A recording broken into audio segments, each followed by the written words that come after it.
The world is full of wonders. Magic is hidden in small moments. And monsters could be hiding just out of sight. But if you're looking to find them, adventure is waiting to happen. You never know who you'll meet along the way. We are the Storyteller Squad.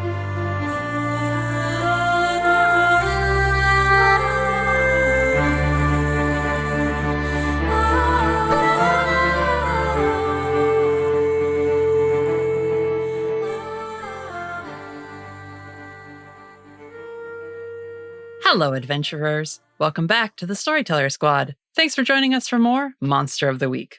Before we begin, let's check in with our heroes. I have seen The Matrix. If there's one lesson I've learned from it, it's that when you're in the subway and there's an evil guy there, unless you're the chosen one, you run the other way. Do I look like Raven's brother? No. I'm Hugo Rashad. Hey, Aidan, do you think you could pull some different strings for us?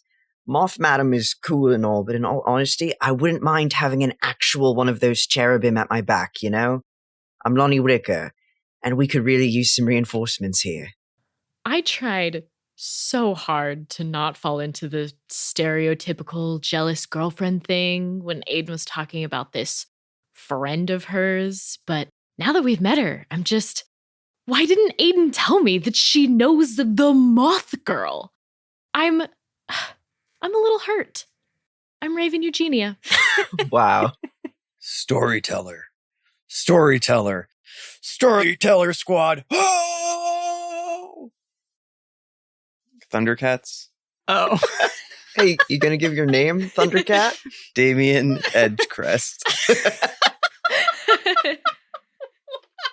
I was so proud of myself when I thought of that. And then watching Natalie just not understand what I did was... Your spear was the cutting edge crest. perfect. I'm so sorry. Right? I'm a big glowing spear. Like,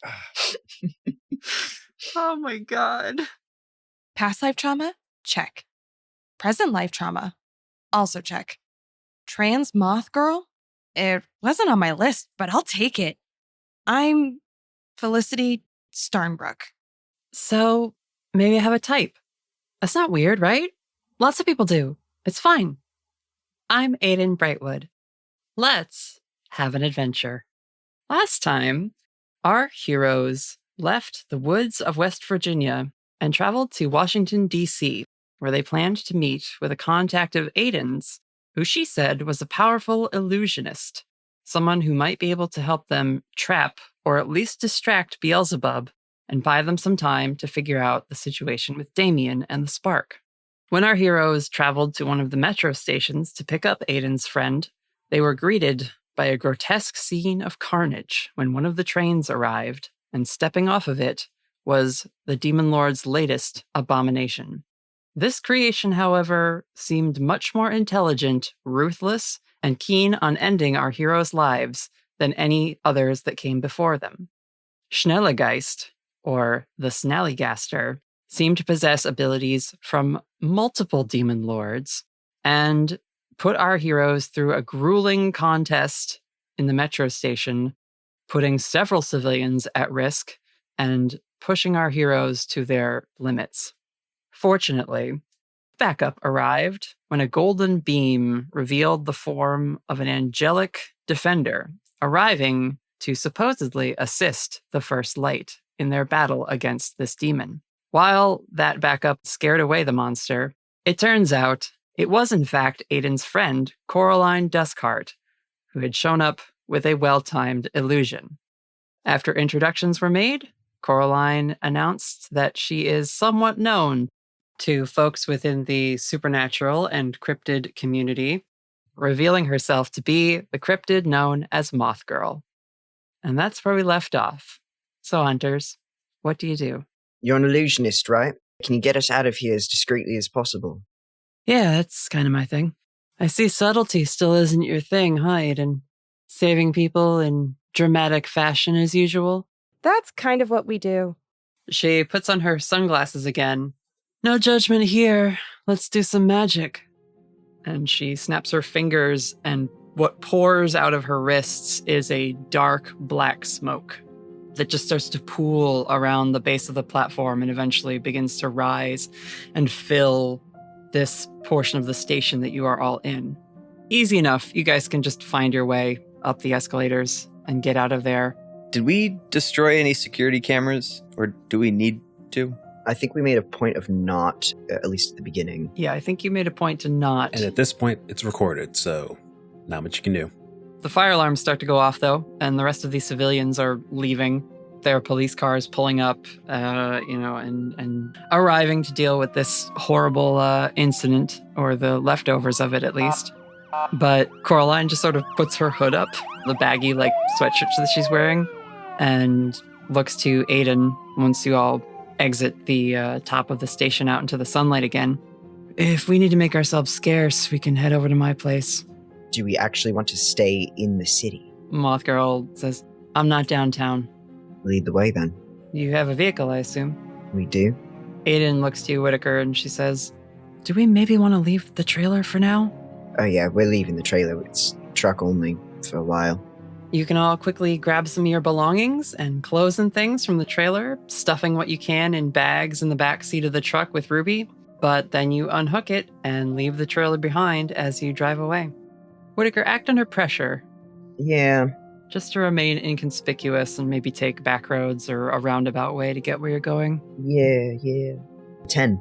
Very good. Having been part of a government agency for a while, you know the techniques they would use to try and track you. So you maybe sit in traffic for a while and find a similar colored vehicle to then drive through an overpass with and change lanes. And oh yeah, we do the whole baby driver thing. But generally, Corey is quiet and just on their phone. It's going off constantly. And occasionally they'll just point and say, up here at the Wawa, take a left, then go for a few miles till you see a sweet green. We're going to take a right at that fork. And she's just using local shops and things to give you directions. You guys maybe see a patrol car or something, just sitting watching. And Corey looks up from her phone for a second, snaps her finger, and from a view outside, we see a shimmering copy of your truck sort of shift over into an empty lane and pull up to this red light you're stopped at. And then as you take a right turn, it drives forward just to continually disguise and misdirect from where you're all headed. Useful friend. You guys are headed out of the city itself into the more suburban, and then even beyond that into areas with country clubs and grand looking estates. And you reach one area where it's private community, do not enter. And Corey just is right through the gates that way. Whitaker has been glancing at Aidan every now and then throughout this, giving her the, yeah, we're good to trust this person kind of look. Aidan gives you a serious nod, but she does look a little uneasy. You might want to talk to her privately once you actually get there. All right. But you drive through this little community and you see these long driveways that lead to these big houses, and eventually you reach sort of the end of a cul-de-sac, and there's another driveway that leads down just a simply paved little road lined with evergreen trees.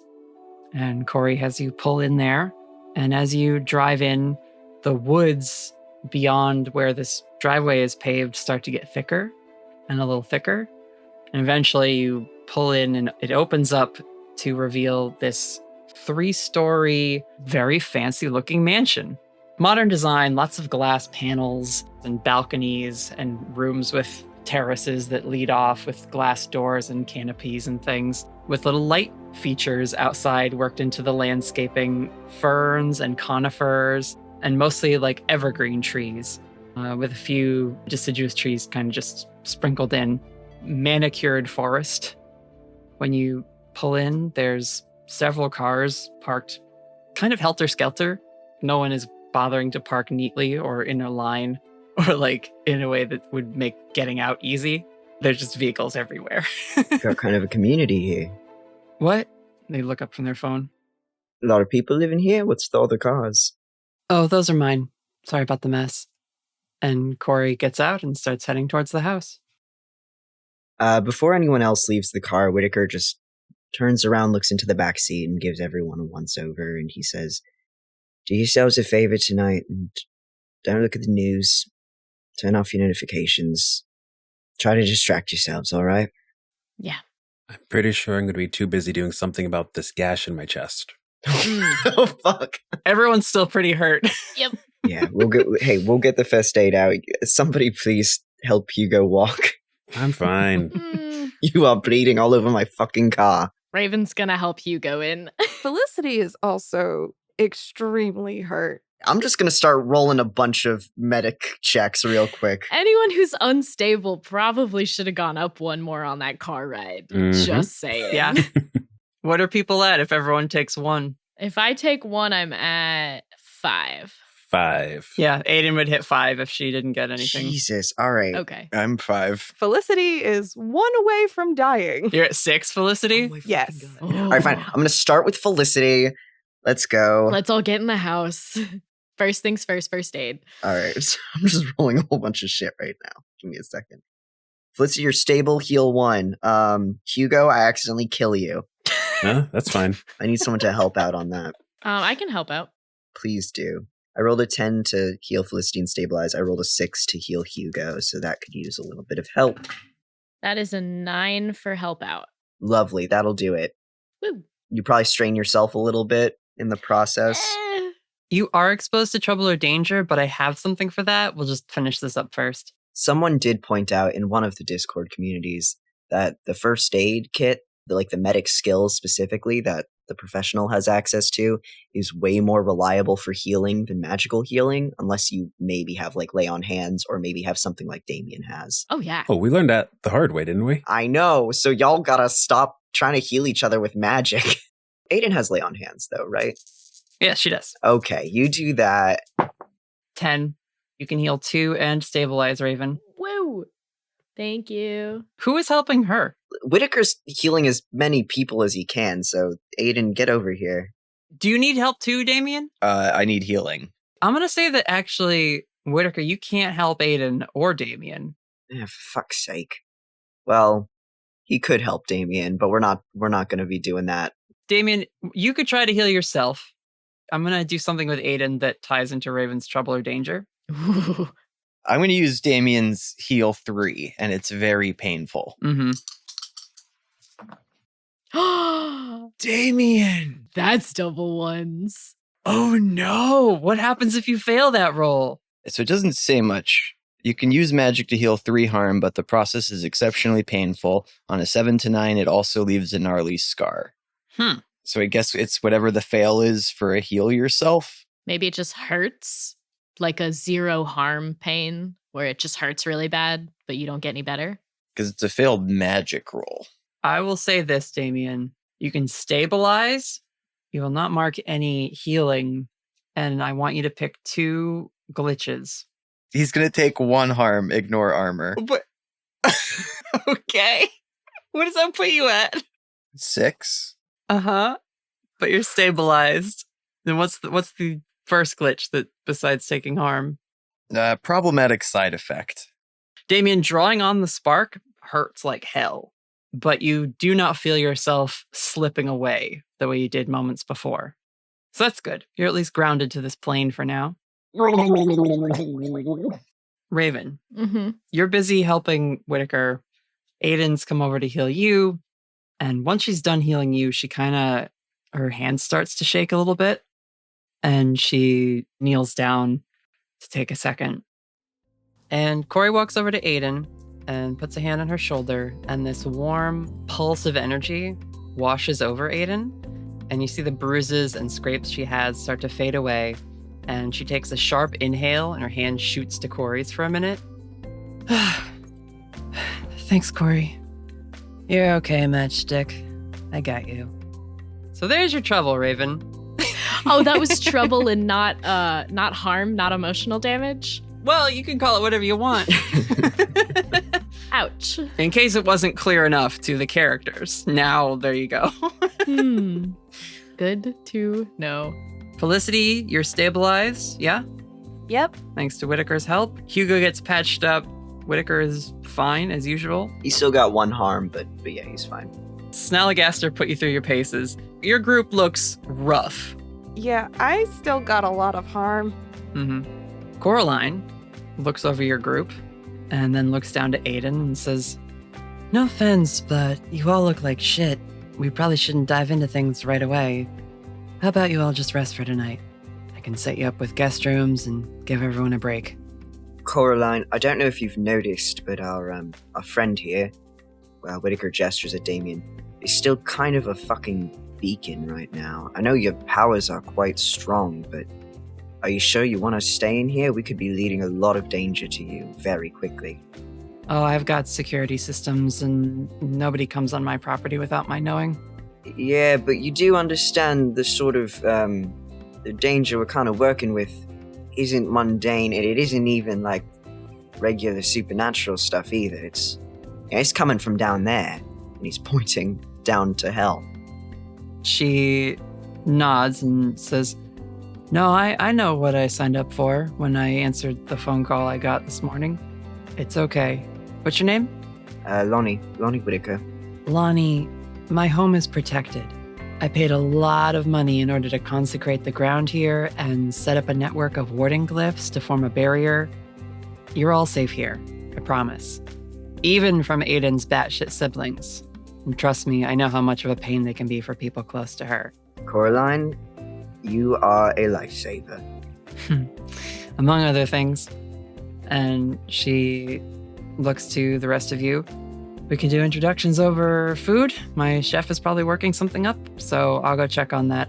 From where she is on the ground, before she leaves, Felicity goes, "My name's Felicity. It's nice to meet you." Aw. She glances over her shoulder, and Koraline just gives a little wave. She's like, "Look around if you want. Don't get lost." Thanks. Walks off into one of the rooms. And now that you're inside, the space of this house, there's lots of like very high ceilings or just open spaces that sort of travel up through multiple floors of the house. There's big windows that let you look out onto the property, which gets very woodsy relatively quickly. But it's more of that manicured woodsy where a clean carpet of old pine needles makes a red flooring, and there's little piles of wood chips and bark where necessary to frame a bush or a fern as it grows out, and all the trees have had the lower portions of branches neatly trimmed so that you have clear visibility through all the lower trunks up to like 7 feet. But above that, it becomes, again, a dense canopy of conifer and evergreen needles.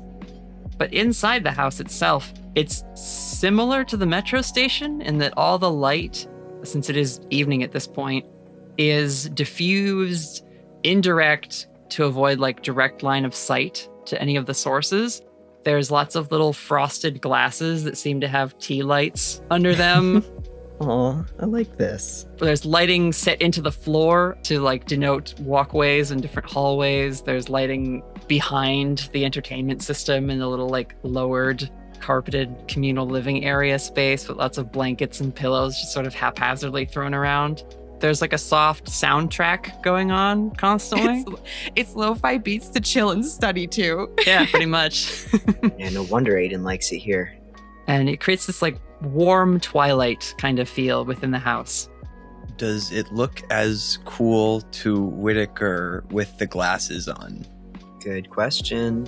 Whitaker pops the glasses on. Thank you, Damien. Sure. There's nothing magical about the house. It's not an illusion. It's not an illusion, no. This is what it appears to be. However, the center of the house is almost set up the way old Spanish villas are, except that it just leads up to like a big glass skylight with rooms and things abutting off of it. So right now there's a view up to the night sky, and you can just kind of see one person walking down a hallway.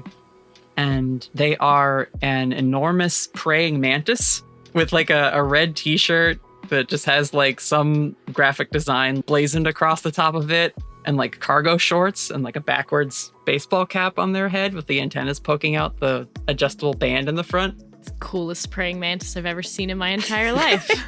Yeah. Do they also skateboard?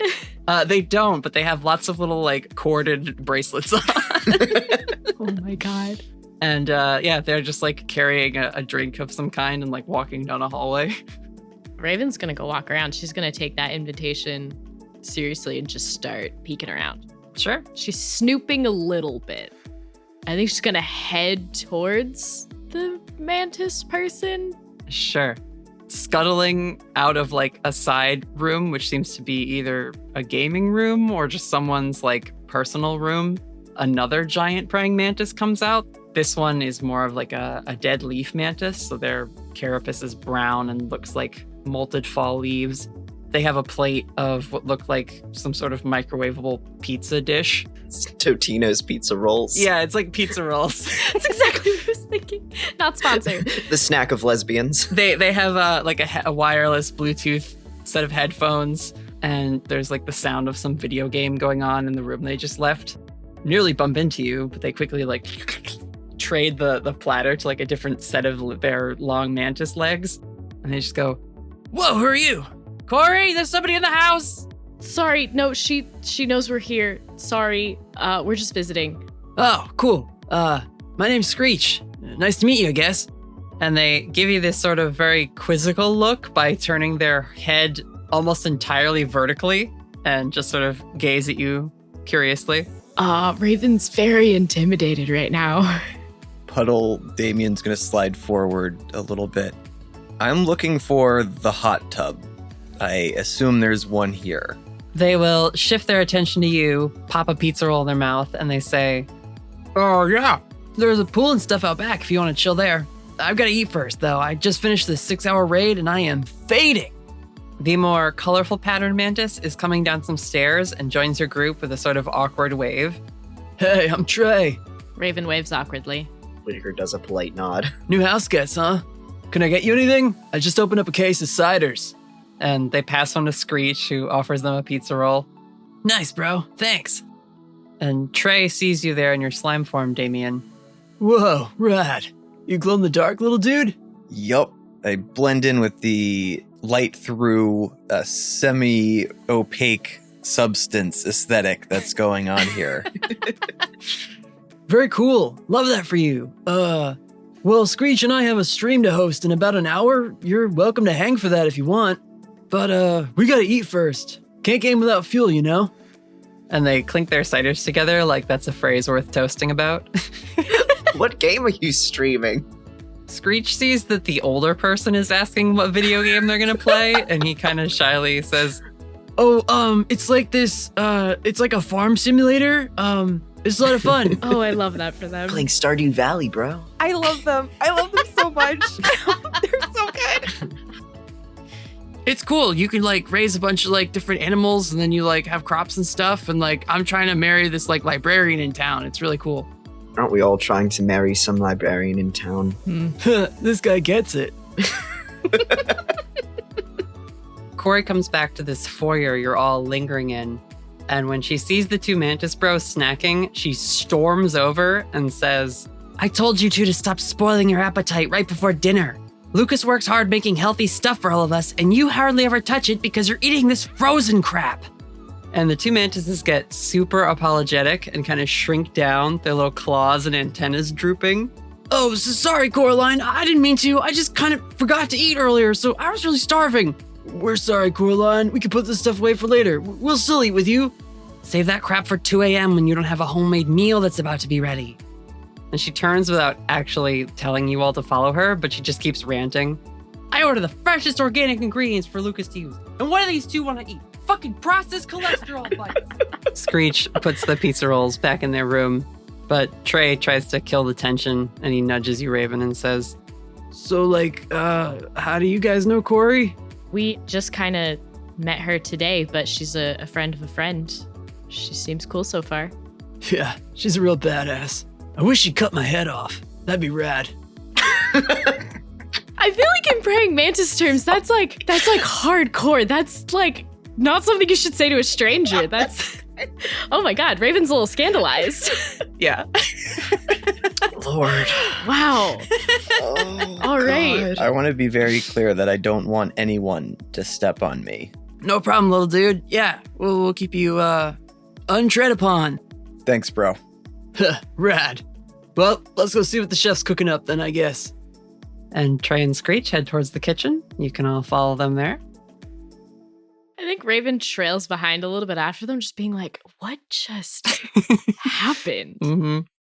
Felicity is barely following along. She is head empty right now. Corey's in the kitchen. The two mantises have followed her in. And while it's like very big, it's not really set up to be like a restaurant style kitchen. It's still got an island and a little table for everyone to sit at and that kind of thing. And there is a man in a dark vest with a white shirt underneath and his sleeves rolled up. It looks very formal in his dress. He's got an apron on in like a dark navy blue. It's like branded, so it just has like the logo Duskheart Creations on it from the Instagram on like a little embroidered patch on the front. But he is stirring what looks to be some kind of soup, and there's like a salad already laid out on the table. And he turns around and greets Koraline. Miss Duskheart, I got your message about our guests, and your list has been updated as requested. I also abandoned my plans for the braised lamb chops and pumpkin risotto in favor of this rustic stew and summer salad. In the future, do remember that I can do much better when I'm given more notice, especially when we'll be hosting such a large number of guests. And now it's Corey's turn to look a bit sheepish as she says, sorry about the short notice. I'm sure whatever you've put together will be perfectly fine. I've turned down all the guest rooms and laid out a change of sleeping clothes based on the approximate measurements you sent me. If any of you would like your pajamas tailored, do let me know. I can have that done within the hour. Koraline grins and makes a sort of formal gesture to this gentleman and then turns to the rest of you. Everyone, this is Mr. Lucas, my personal assistant. Best in the business and half the reason I'm anyone the design industry or the internet give a shit about. I'm delightfully charmed to meet you all. Please have a seat. I'll get this served up. This is an exceptionally nice place you've got here. This money didn't all come from designing clothes, did it? Not all of it, no. Well, you've got me interested. Sure. And she'll gesture for you to like take a seat at the table and she'll sit down. I do design work now because I enjoy it. But yes, for the most part, when I was getting started, I made a lot of my big money by stealing from rich people. Yes. Nice. Me too. Two very different results. She gives you a very interested look, Damien.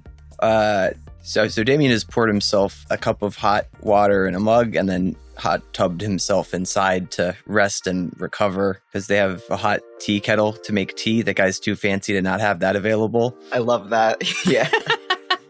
So you're just on the table in a mug. Yes. Very cool. Yeah. What sort of marks did you go after? I figured out that people really enjoy when, you're nice and helpful. And if you find other people who are really nice and helpful, they'll help you just because that's in their nature. So stay away from mean people because they're just going to ruin your day. But you just find nice people to stay alongside and they'll take good care of you. Yeah, but most nice people aren't rich. So I would find a bunch of wealthy assholes, convince them I was one of them, and then they'd give me stuff just because they thought I was already rich. Oh, inventing Anna style stuff. All right. And she like snaps her fingers and her hoodie changes from like casual goth girl to like sequined dress kind of thing that just sort of spills onto the ground. So I went to a lot of parties pretending to know people, and eventually I'd walk out of there with jewelry or car keys or tickets to something expensive. And I'd turn around and sell that stuff, and I saved up until I could afford things I actually wanted. Nice. I also went to fancy parties and walked out with a whole bunch of extra jewelry and watches and stuff. That's very cool. Yeah, Aidan, this friend of yours is great. Why have people been giving me a hard time? Aidan is sitting at the table with her head in her hands, basically avoiding eye contact with everyone. Corey shoots a little smirk at Aidan. Yeah, Aidan wasn't a huge fan of my aspirations. For what it's worth, I never hurt anybody. physically. In fact, you can be proud of me for this one, Aidan. I save a bunch of escorts from getting hurt at these parties. I think that kind of makes me like a guardian angel for sex workers. I admire your work and your style. Well done. I can feed the 1% their wildest fantasies with a snap of my fingers, but I prefer being their worst nightmare. All right, Koraline. Fair enough. She looks across the table at you, Whittaker. She's like, are you all short on cash? Do you need some money? Yes, it is brutal. We have been jammed in the tiniest car. A limo would fit us much, much better. Oh my fucking god. She looks at you, Damien, and she's like, are you like 80 years old or something? I mean, I lost count at least 80. Limos are lame, dude. I'll get you a Bentley or something. Sweet. I mean, is that what royalty drive around in? I don't know. I just stick to what I think is cool. Aidan finally lifts her head and says, it's good to see you, Corey. Clearly you've been doing well for yourself. And Coraline cuts her off. I donate a lot, okay? I've got a foundation for libraries. I started a clean drinking water initiative. I pay for a lot of beach cleanup events. I'm doing my best. But these humans you love so much are fucking up the planet way faster than I have the funds to do anything about. So I don't really know what else to do. Humans, what are you gonna do? Are the humans outnumbered right now? Almost. Actually, is Lucas human? Lucas is a human. Okay. Yeah, it's close. 5 humans and 4 non-humans. Screech and Trey are just like sitting at one end of the table, just like watching videos on their phones and like sharing them with each other. You're just on TikTok. Yeah. Ah, the youth. Mr. Lucas is like serving you all and bringing food to the table and pouring out like bowls of soup and getting like salads and things passed out for you all. So you can eat now and rest and try and recharge a bit. I want to ask the so how do you two know each other question. I don't know if the tension's ready. I don't know if we're ready. Are you asking Aidan this? No. Corey. Emery is asking everyone here at the table. Enter the writer's room really quick. Can we just... Yeah, we can enter the writer's room. I don't know why that would be brought up at such a time, but sure. Do you want the one with the bad social skills to ask?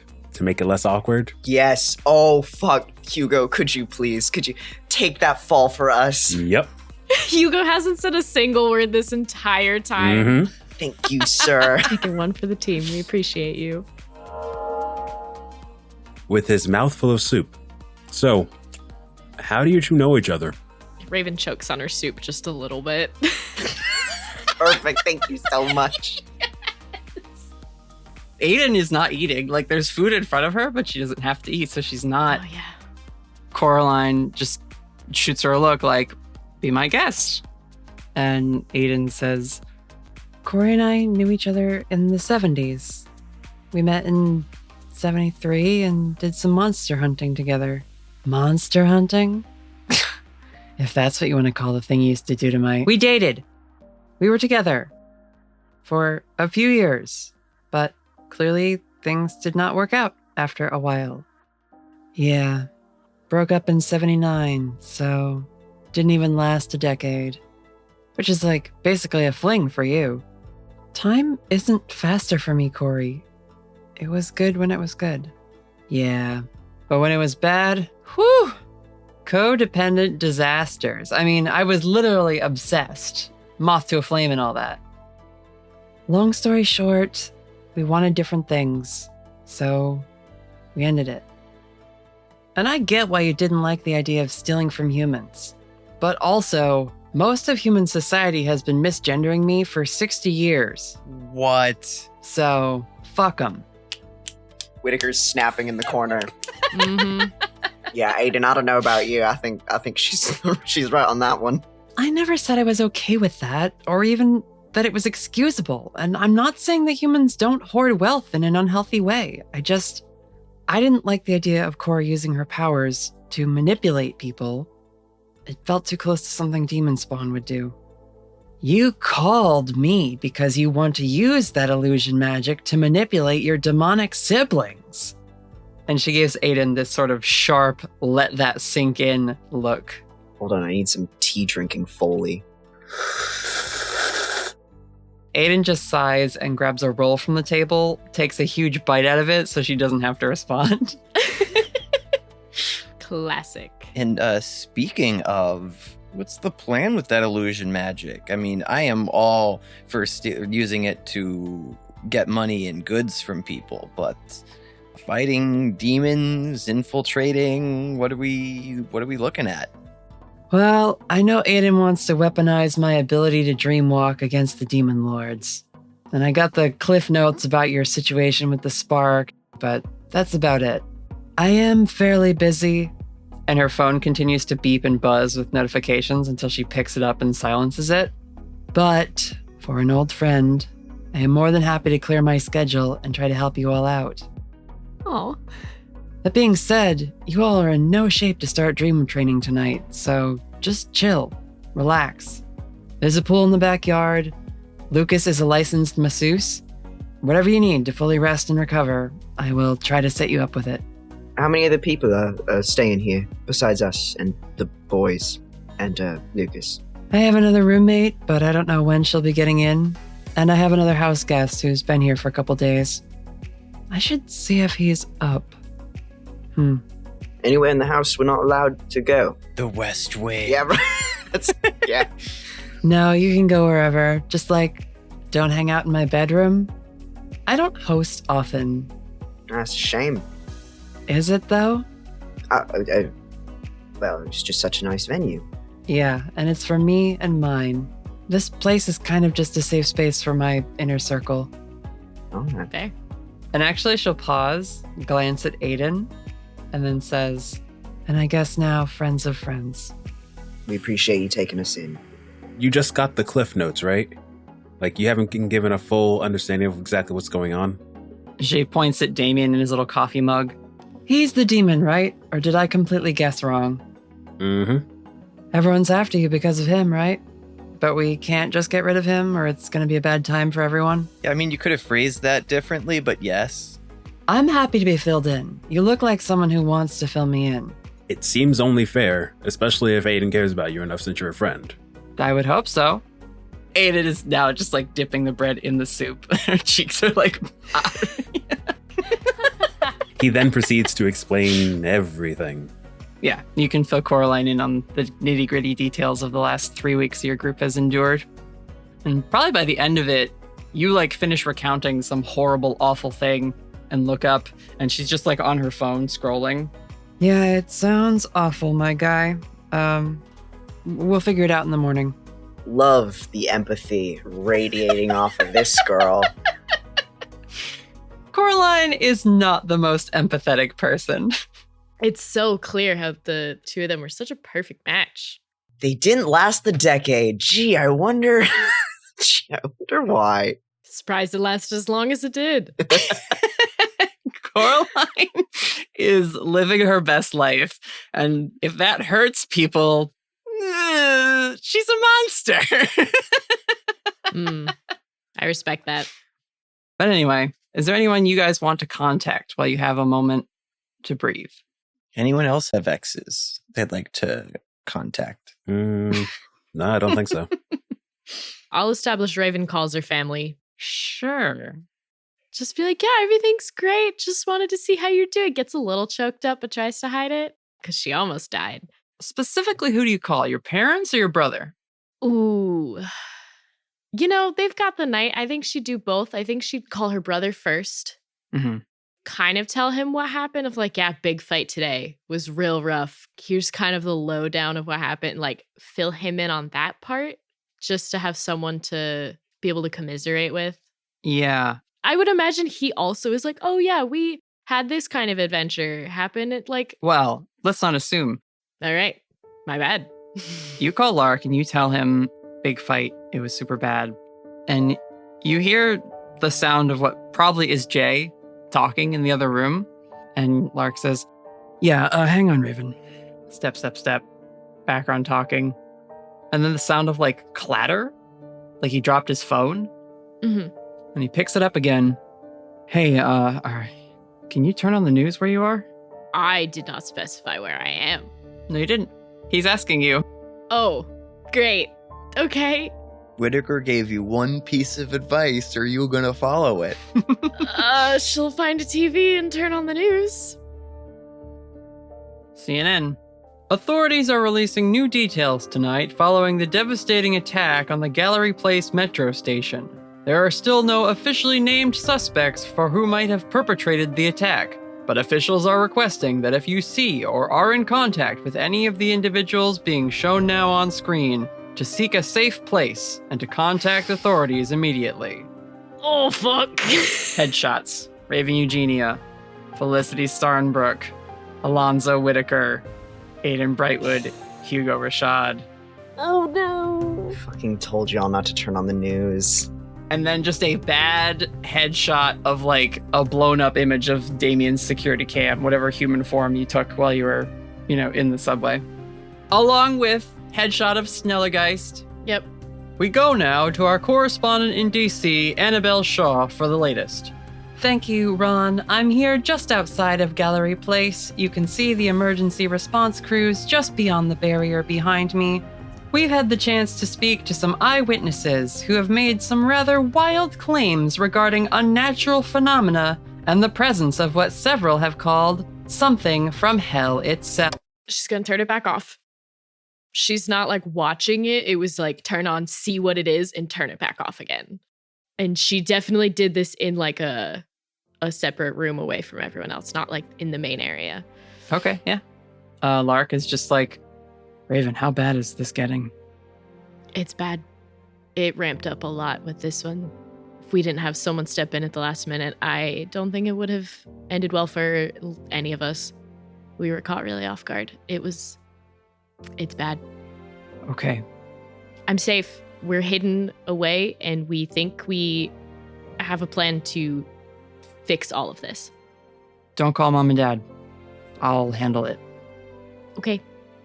I'm glad I called you first. Well, let's hope they haven't gotten to the news yet. I've never been more grateful that they don't watch TV that much. Let me know if you need anything. Yeah, you too. Thanks. All right, bye. Love you. Love you too. Bye. Oh boy. Raven's gonna sit down on the floor. And she is probably having a panic attack right now, so she can't look at or focus on anything. Oh. So she's just gonna deep breathe for a bit. There's a little knock at the frame of the door. Hey, you disappeared after dinner. Yeah, I called my brother. Are you all right? What's wrong? And she'll rush over to sit next to you. Raven doesn't even look at her. Just like 1,000-yard stare. Raven? We're on the news. It's bad, isn't it? It's bad. I know Whitaker told us not to look, and I wasn't going to, and my brother said I should see it, and I had to know. It's all of us. All of our photos and names. Everywhere. I'm sure Whitaker knew this would happen, but I feel like we should tell them tomorrow and let everyone rest. We're still really fucked up. Yeah. This is awful. How are you supposed to relax? Have I ever relaxed in the last, how long's it been since we've been on the run? A couple of months. What's one more night?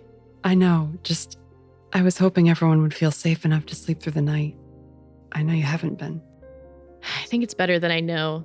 And at least my brother knows I'm okay. And obviously, even if he didn't hear from me, he would know that, it wasn't us. We're not criminals or whatever. But he's going to try and talk to our parents. At least I have the peace of mind knowing that he's working on it. And I trust him and Jay. So that helps. And you're sure we're safe here? You trust Corey? Yeah, Corey is a lot of things, but she'd never try to trick me. Not even trick, just you trust her faith in her security and all that. I haven't asked to look at it. We could ask her more about it if you wanted to. Just to be sure. I don't think any of us could handle another ambush and run away in the middle of the night. Definitely not. And Snallygaster is still out there too. We have to come up with a plan for what to do about him. I'll ask Corey about the security, and then we should both just try to get some rest. Yeah, okay. Silver lining, though, I'm still so banged up. I'm definitely going to sleep like a rock tonight. That's not really the greatest of silver linings, if you ask me. Do you want to drink some wine and snuggle in your ex's hot tub? That sounds good to me. All right. And Raven's going to, like, scrub her face with her hands and try to snap out of it and then get up. Okay.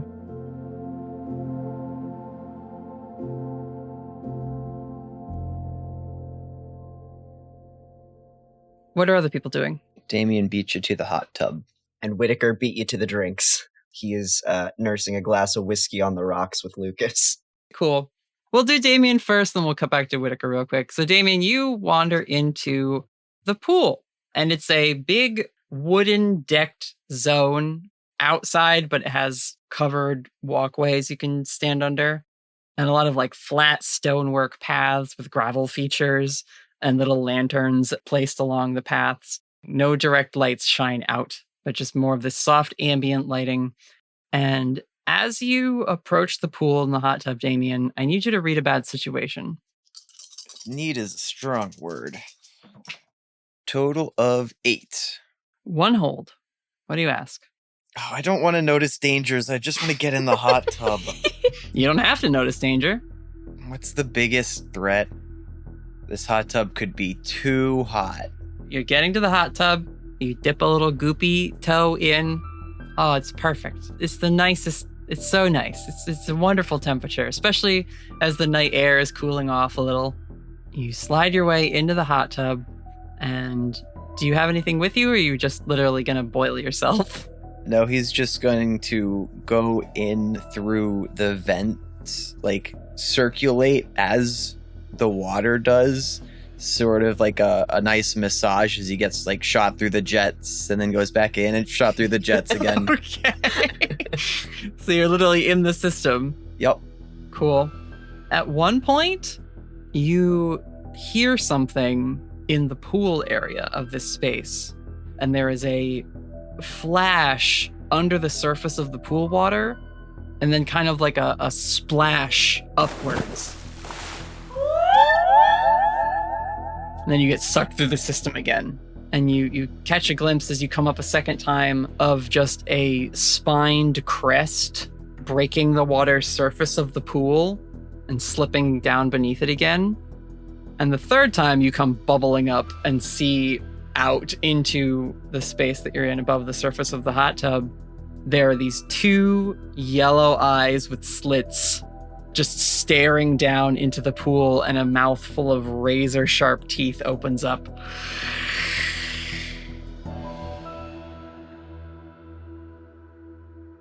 We'll cut to Whitaker.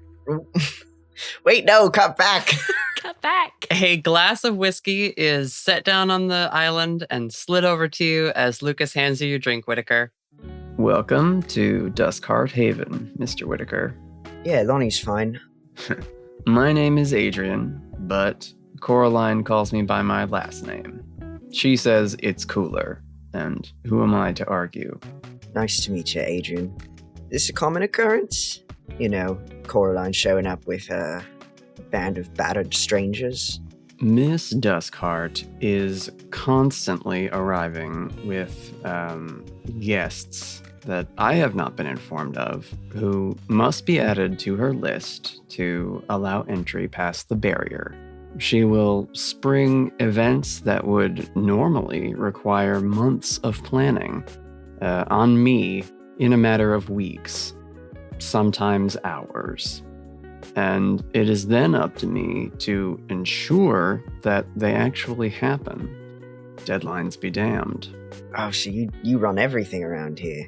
I don't know about that. I handle most of the boring tasks of running a multi-million-dollar brand identity.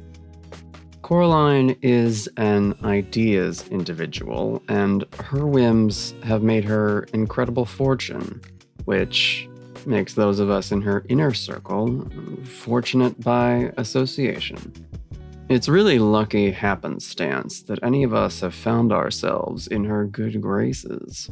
And so I endeavor to make things work for her because she does work quite hard for all of us. Do you consider her more of a friend or more of an employer? Well, let's see. You don't have to answer that. That was a very personal question. To be honest, I don't know if Koraline is capable of having an uncomplicated relationship. She is a beautiful enigma, and one I feel quite privileged to serve. And how long have you been serving under her? Oh, let's see. 8 years now. We met at a party where she prevented my former employer from spiking my drink, trapped him in a labyrinthian nightmare, and then offered me 4 times my current salary to come work for her instead.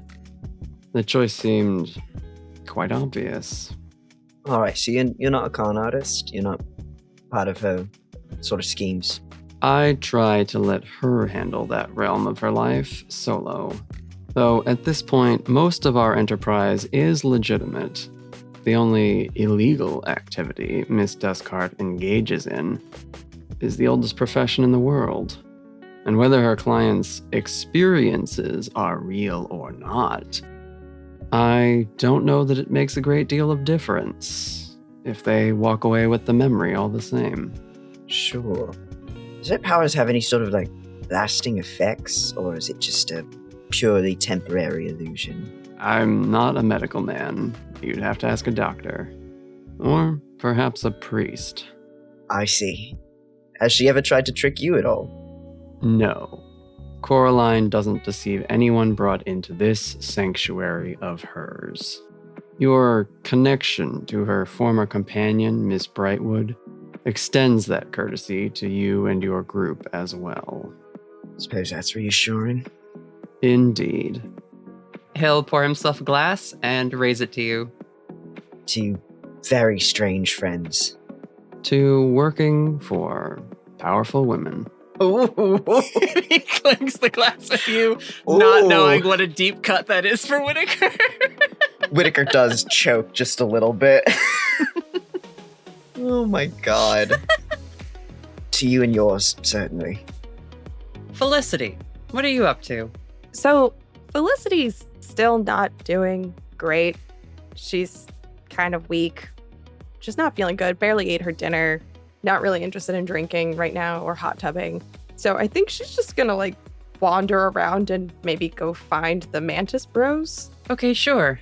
Trey, the colorful mantis, eventually finds you wrapped up in a blanket in that central living room area, and he says, Hey, are you alright, dude? It's been a long day, and I'm exhausted. I get that, man. I've been there myself. You're free to take a nap here if you want, but Screech and I were about to play some Farm Simulator if you want to chill and hang out with us for a while. Honestly, that sounds really nice. Do they stream with the camera turned on? I have to know. They do, but they have VTube avatar. They're VTubers. Fuck yes. Fuck yes. I'm sorry, I didn't mean to interrupt. I just had to know. That's Wait, so good. but do their VTuber personas look like mantises? Is that their thing? Just different mantises. No, they look like human approximations. Little anime boys. Yeah, little anime boys. Well, that's boring. In a medium where you can look like anything, and they chose not to look like their cool-ass selves. They just have human sonas. Yep. Screech joins you, and he says, Did I hear you say you're into Farm Simulator? I love that game. Back at home, I have a whole flock of sheep and chickens galore. Oh, I love the sheep. Yeah, we opened a sweater facility on our farm. You definitely have to come play with us. We're about to stream. Yeah, actually, I would love that. All right, cool. So you can join Screech and Trey for their Farm Simulator stream. As you walk in and are looking around at all the different computer rigs with the glowing lights and their gamer chairs and everything, Trey will bring in a pillow and a blanket for you, wrap it around you with a couple of his mantis arms, and then fluff the pillow with another set of them. You can sit on the bed, or I can go get a beanbag if you want to sit in maximum chillage. Oh my god, I would love a beanbag. So they come and get you like one of those, what is it, Yogi Bow? Oh, so we can say Yogi Bo, but we can't say Stardew Valley. Not sponsored. While muted, I muttered to myself, not sponsored, right before you said it. We gotta be on top of this stuff. Microbead, Generic microbead beanbag. Oversized generic microbead pillow couch. Incorporated. yeah, so you can sit in one of those and just join them for a lovely time on Twitch. They have the pizza rolls if you're still hungry. I will definitely delve into those pizza rolls. And actually, I'd like to ask them a couple of questions. Sure, what do you want to ask them? Listen, I'm absolutely having the best time here, but I'm just curious, how long have you guys been here? Like, at Corey's place? Yeah, like, how long have you worked for Corey? Oh, we don't really work for her. I mean, we help her out with stuff every now and again. But we just kind of, where did we? We met when we were fucked up. So I don't actually recall the name of the venue, but she was really cool. And we hung out for the whole night. And by the end of it, we were like absolutely hooked around her finger, We were all like, "You're the coolest person we ever partied with. Will you cut our heads off?" And she was like, no, but you can come hang with me back at my place if you want. And we've been pretty good friends ever since. Oh my god. Okay. Hey guys, maybe don't ask someone the first time that you meet them to bite your heads off. That's maybe. But it would be so cool if she did, though, Jesus. Yeah, it would be awesome, dude. Oh my god, these fucking simps. Look, I get it. Corey's super cool, but that might be pushing it just a little bit. I mean, she knows that she's our number one waifu, but that's like, at this point, we've kind of accepted that we're not her type.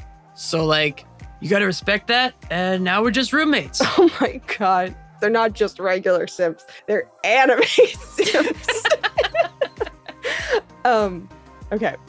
Hey guys, this has been fun, but I think I'm done gaming for right now.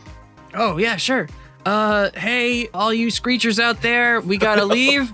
We're having a friend over, and they're having a rough time. So, hey, take care of yourselves. We're gonna do some assisted self-care with our new friend. She's awesome, and you're all cool. Like and subscribe, and hit that bell for notifications. And we'll catch you guys in the next one. Oh my god. Like and subscribe. Sorry. So Felicity will just be like, "Oh, you didn't have to like stop your stream, guys. I just wanted to stop gaming." They both hunch down in front of you and are like very attentive, and they're like, "Nah, man, we're here for you. Yeah, no, this is your moment now. We're completely here to support whatever it is you're going through. You guys showed up looking like you were in a huge fight, and that's gotta be a toll emotionally and physically. So like, what's up, bro?" Oh, you guys are so nice.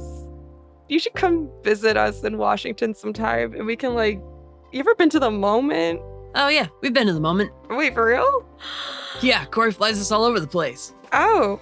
That place is awesome. Hey, did you get to meet this one bartender there? Do you know Xerix? Oh. Xerix, is that the guy made up of like a bunch of little bugs, right? Yo, Xerix is my boy, I love that dude. He's like so multitudinous. It's crazy how he's like a bunch of little guys, but then he's kind of just like one big guy like us. It'll blow your mind if you think about it too long. Have you guys ever seen DJ Chimera? No. Oh, he was sold out and even Corey couldn't get tickets. That's how fucking exclusive that dude is. Oh my god. We got to see them my first time there at the Moment. They were incredible. What was that like? It was amazing. They were so good. They completely are like hyped up about that. You can see Trey like points at one of the posters on the wall, and it is from like the DJ Chimera tour. Screech, Trey, you guys have been great. I'm gonna go call my girlfriend. This has been great though. You guys are great. Thank you so much. Are you trying to summon Mira? Yeah, so she's gonna like step out into the hall and like call for Mira like she normally does. Mira! You call out and you don't get a response back. Fuck. Screech pokes their head out the door of their room, and they say, if she's a teleporter, she won't be able to get in. She's not on the list. I'm sorry, the list? And Trey sticks their head out as well and says, yeah, Corey's got protections in place to stop that sort of thing from happening. If your girlfriend's not on the list, she's not getting in, unfortunately. Oh.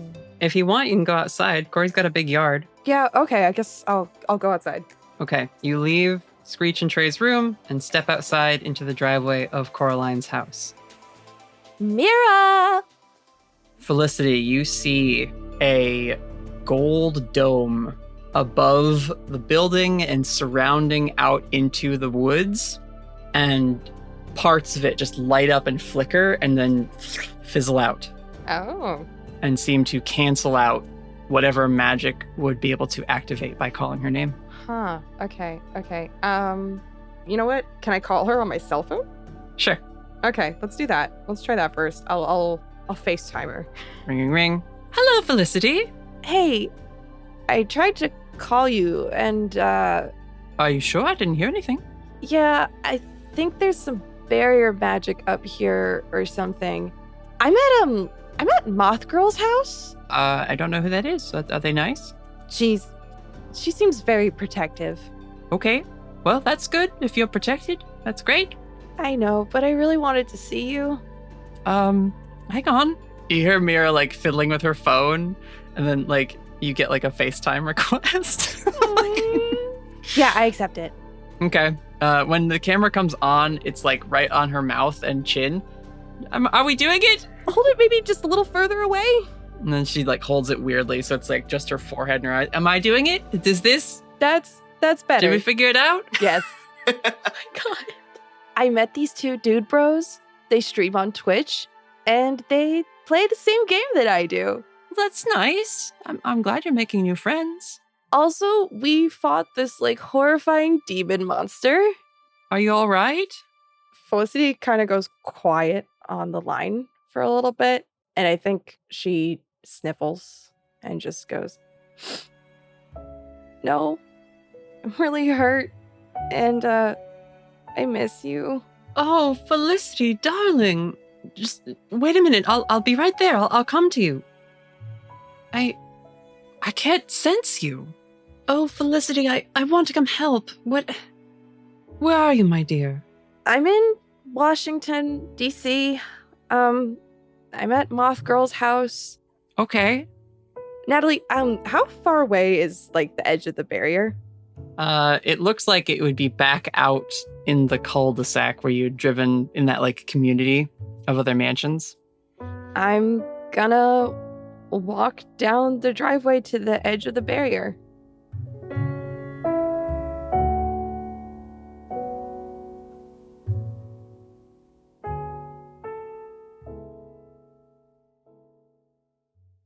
Hello, adventurers. Thanks so much for joining us for another episode. It's back to just me this week, and as much fun as it might be to impersonate the entire squad, I've got a lot to get through, so I'm going to keep things simple. As always, your support is what helps keep the Storyteller Squad striving to be the best gosh darn podcast we can be. Talking about us with your friends, leaving a review, engaging with our social posts, or maybe even joining the Patreon and our patrons-exclusive Discord server are all ways that you can help us and support our work. We'd love to see you out there on the internet, spreading the word about our beloved heroes. Links for our socials and Patreon are in the show notes. There's a few announcements to get through, the first of which is our listener survey. We want to hear from you. If you can spare a couple minutes to fill it out, there's a link in the show notes and also in a pinned tweet on our Twitter account @StorySquadCast. Filling out this survey is really going to help the squad and I decide where we should be spending our energy and devoting our efforts when it comes to new and extra content for you all. Are you a big fan of plushies, or are you more of an enamel pin collector? Would you really like there to be an open Discord fan server? If you're a patron, what sorts of exclusive content would you enjoy? We want to hear your answers to all these questions and more. This podcast exists because of you, adventurers, and we want to make things that will really spark joy for you. So when you get a chance, please fill out the survey. We can't wait to hear from you. I'm also very excited to finally get to announce our big collaboration with The Writer's Room. You might remember them from the first episode of our Expanded Universe series. Well, now it's time for us to hop aboard their ship for a while. Quite literally. The Writer's Room is a 7th Sea actual play podcast, which means daring high seas adventures about pirates. And the squad and I worked with their GM Zoe to create a 13-episode miniseries. If you check their socials, at Writer's Room 7th on Twitter or at Writer's Room 7th Sea on Instagram, you can listen to our character introduction reels and see some of the amazing artwork Emery has made up for the series. We'll be hosting the first episode here on our feed, but you'll have to catch the rest of the story over on the Writer's Room. So be sure to look them up and subscribe if you'd like to hear us set sail as the most devastatingly dangerous and attractive crew of pirates you've ever seen. And now our last announcement, and this one is a bit personal. I'm really tired, adventurers. Just like our heroes resting at Coraline's, I need a break, or I'm going to burn out. The last few episodes have needed a lot of extra production work, which is why they've been a bit slow coming out.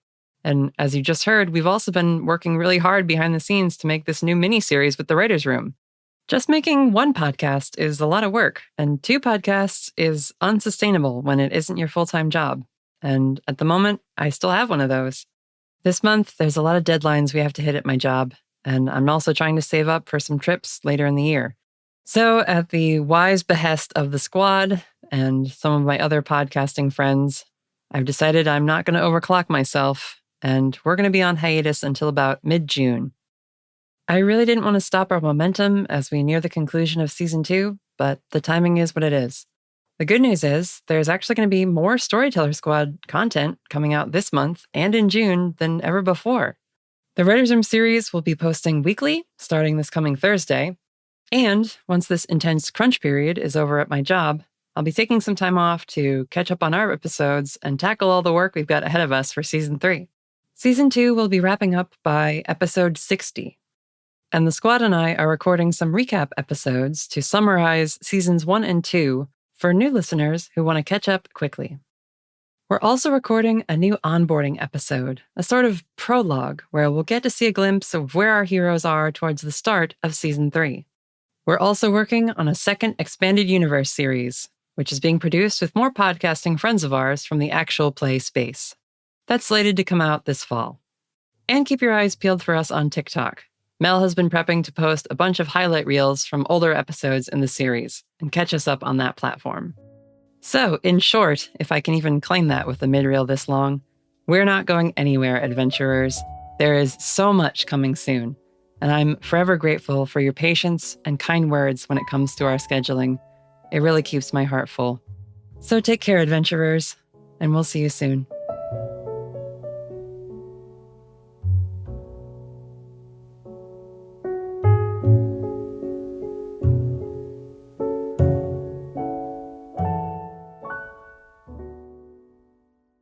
What are you doing, Hugo?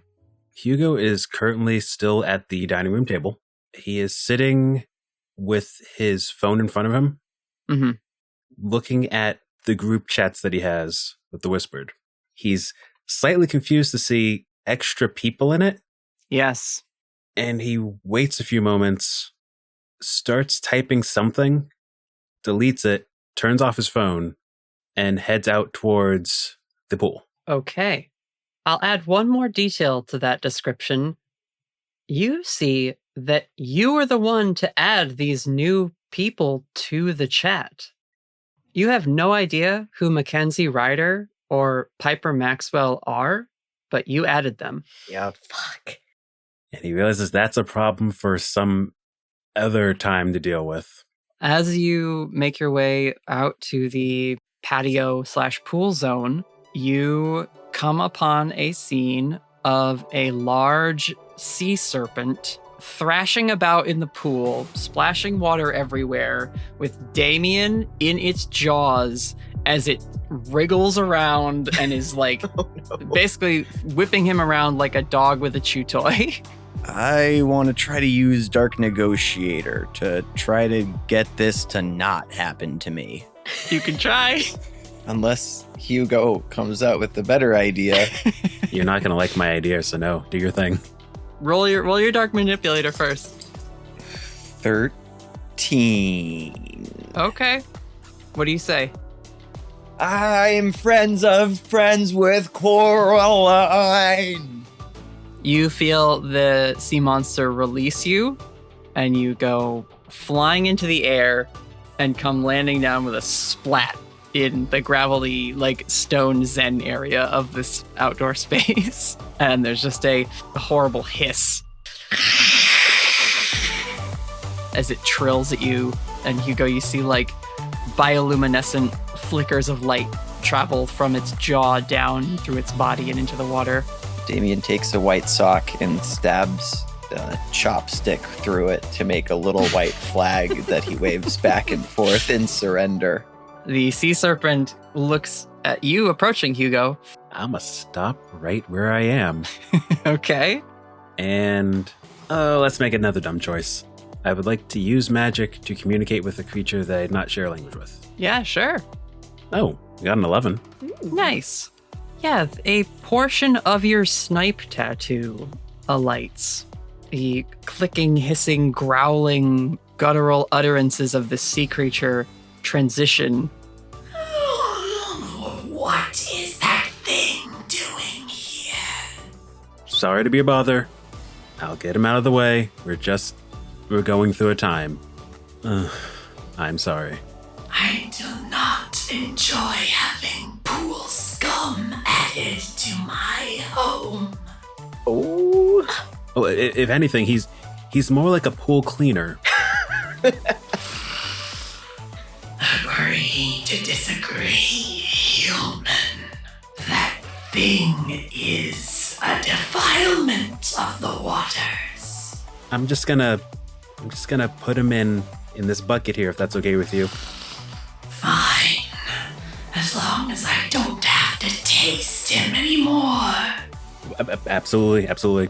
And he's gonna carefully make his way over, find a bucket of some sort, and plop the Damien in the bucket as per usual. And the sea serpent, which is not the same as the Willituck Lake monster. This creature is very eel-like, almost like a large water snake with sort of fins at the sides of the head that then trail into gills and a crested spine down the back. Almost could have a relation to Jay, but lacking any other limbs and much more suited for an aquatic environment. But they peel back into the water, make figure eights, or curl up into a corner. Their head will sometimes poke out and watch you with those big yellow eyes with a slit down the center. Damien, what were you doing? I was just in the hot tub. That's not the hot tub, Damien. That's the pool. Is the hot tub connected to the pool? It's the same water system. How are you doing? Are you okay? Yeah, I'm fine. We should give that one some room and some distance, though. Find somewhere else in the house to recover. They probably have a pretty sweet library here or something. You hear flip-flops on the deck area, and Corey comes out in just bikini top, but then just some board shorts. And she calls out, "Oh, good. Some of you found the pool. How's it going?" Good. I'm going to find some place drier. We ticked off one of your house guests. She raises an eyebrow and looks around. Oh, my roommate's back. And Corey kicks off her flip-flops and dashes over to the pool and just hops right into the water. And the sea serpent breaches out of the water and surrounds her. "Hey, Chessie. Welcome home." And Hugo, you can hear Chessie as she continues to speak. Koraline, you let a demon in the house. I know. Listen, remember I told you about my friend who was coming to visit? The first light is here then. Yeah, and that demon is tied to a really complicated mess she's in with her siblings. Leviathan's forces have been more aggressive lately, bolder, and now I can taste her filth in the water here too. Oh, God, he got in the system, didn't he? Do something about it, Corey. The water is terrible now. I will pick up a new filter tomorrow. I'm sorry. I should have had the demons stay out of your space.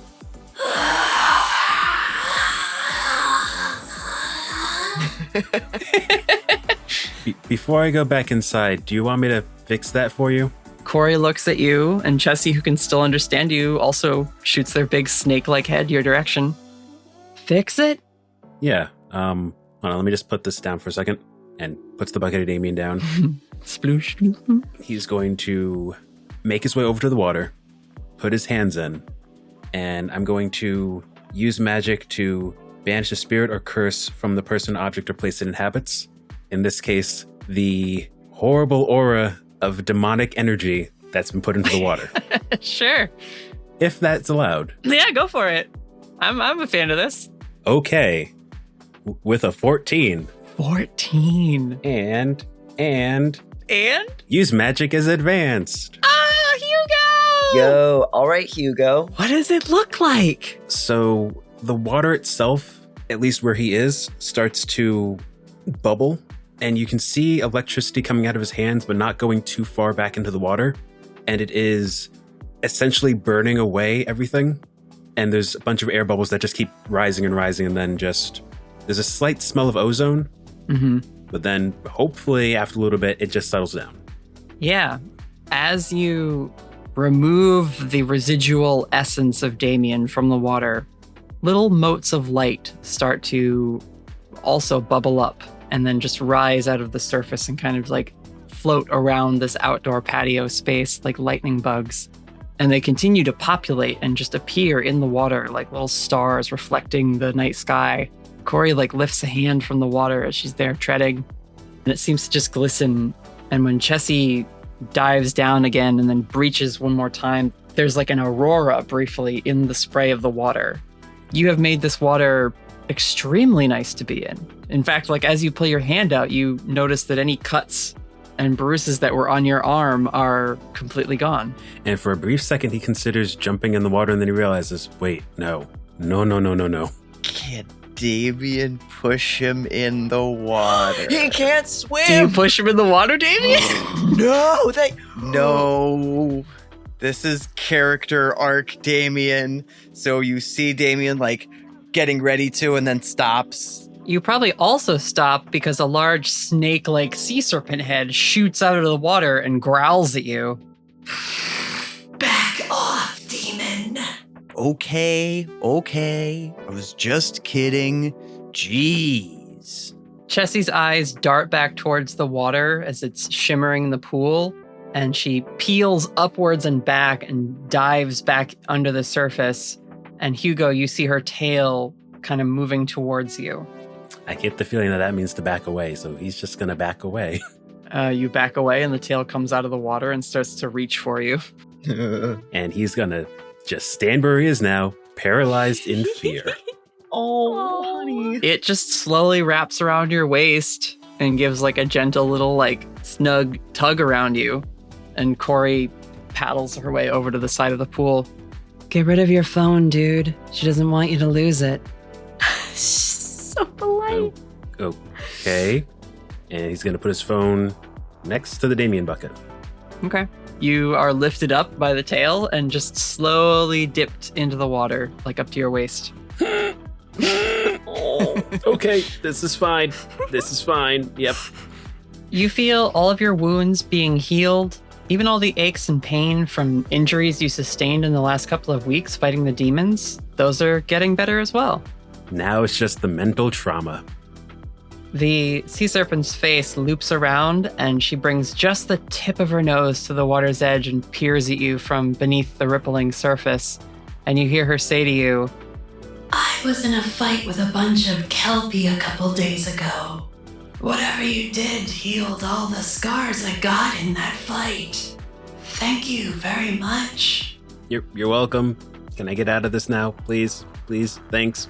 Oh, I'm sorry. I thought maybe you needed the help. You looked rather hurt. Oh no, I feel great now. I feel absolutely great. but I'm trying my best to not flail around. And now that I can actually move my arms properly and everything, it's getting harder and harder to not flail around. You feel yourself lifted out of the pool and just set down on your butt on like the edge of it. He's rocking wide-eyed. Yeah, and Sea Serpent just kind of swims around in the pool again.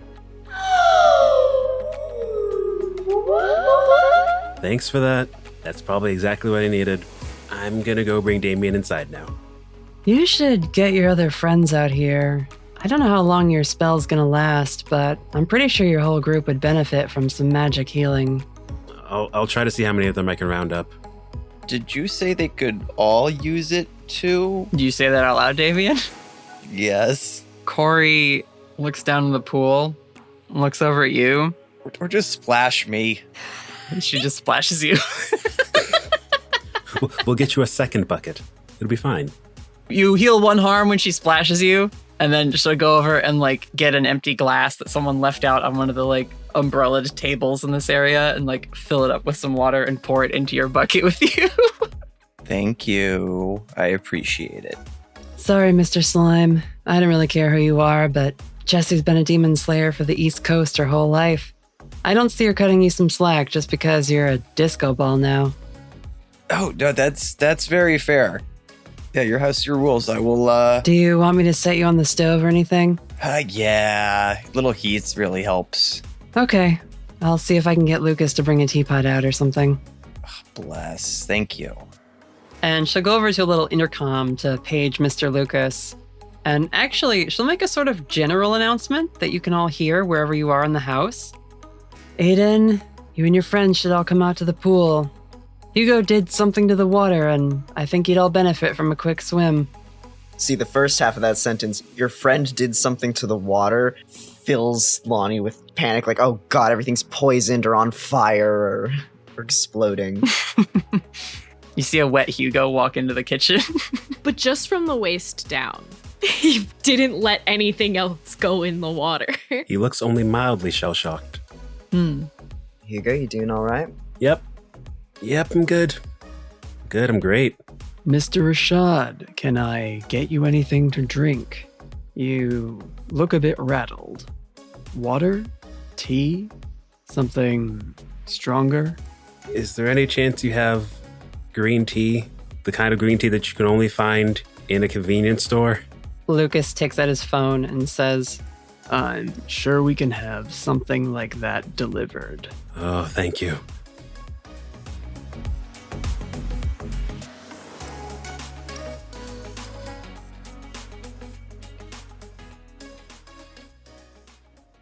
Raven, you and Aidan were headed for the pool, right? Yeah, we are definitely going to swing through the kitchen to ask Lucas for a bottle of wine for us to share. Of course. Can I recommend this Villa Sparina de Gavi? It's quite refreshing. Perfect. Enjoy, Miss Eugenia. And when you come out onto the pool area, it's again this like misty little motes of light drifting around and just like twinkling clear water in the pool. And you can see like shapes through the fog of just like probably Koraline and like a massive serpent just chatting by the edge of the pool. Raven gets to the doorway, stops and sees all of that, and is just like, yep, seems about right. And then just heads towards the hot tub. Gently sets the bottle of wine down, jumps into the hot tub, stays underwater for a few seconds, and then comes up and like arms on the outside wall, just sits for a bit. Aidan will just step in the way you're like supposed to step in. The normal way, yeah. Makes sense. I just kind of sit next to you. She'll like nudge your shoulder with hers. But yeah, you can feel your wounds also fully healing. Fully? Fully. The water is all enchanted by Hugo's stuff. Hell yeah. Yeah, she definitely takes a few minutes of not saying anything and just letting that happen. Yeah. I mean, same with Aidan. She was at 3. Yeah, Raven was at 3. Just like sinks in up to like her chin. So the water's like just under her nose and it's just like, Aidan reaches over and she takes out your hair buns and she just gives you a little head massage while you're sitting there in the water. This is a good idea. You have so many of them up here. And she kisses the top of your head. Cute. Raven's just like dead to the world. This is great. When you come up, your head like bumps something, and you look up, and there's the sea serpent just like staring down at you, like big eyes, like. Hi. That's Jessie. She's the other roommate I mentioned at dinner. Corey is climbing out of the pool, and she walks over towards the two of you. I'm Raven. I realize I haven't been introducing myself to anybody here. Sorry. It's okay. You were all in rough shape when you got here. Yeah. Doing a lot better now. Yeah, this is a very cool thing your friend Hugo did. And Corey shakes some of the water off her arm, but it just turns into more of these little sparkles and motes of light in the air. It's full of surprises, that one. I suspect you might all be full of surprises. Are you also magical? Yeah. Yeah, we've all got different special things about us. I use a tarot deck to summon spirit creatures. Felicity can turn gravity on and off, among other things. You already know about Aidan, obviously. Yeah, I know all about Aidan. Not engaging. It's fine. You know, I was going to give Aidan a compliment in that moment. I was going to be like, oh, you know, Aidan, perfect, whatever. It's just had to get a little, it's fine. We're moving on. So how did you two meet? Well, we met in my hometown. We worked at a diner together for a while. Cute. For us, it was a garage. Nice. Aidan at this point has noticeably stopped playing with your hair or giving you a little massage and just has her hands folded in her lap under the water. Oh. She is so tense. Raven's gonna kind of like sink more into the water and like lay her head on Aidan's shoulder in kind of a cute and comforting way, and also in kind of a like obvious to Koraline way of like, this is a thing. Mm-hmm. She's being just a smidge petty, but rationalizing it to herself that she's not being petty. Mm-hmm.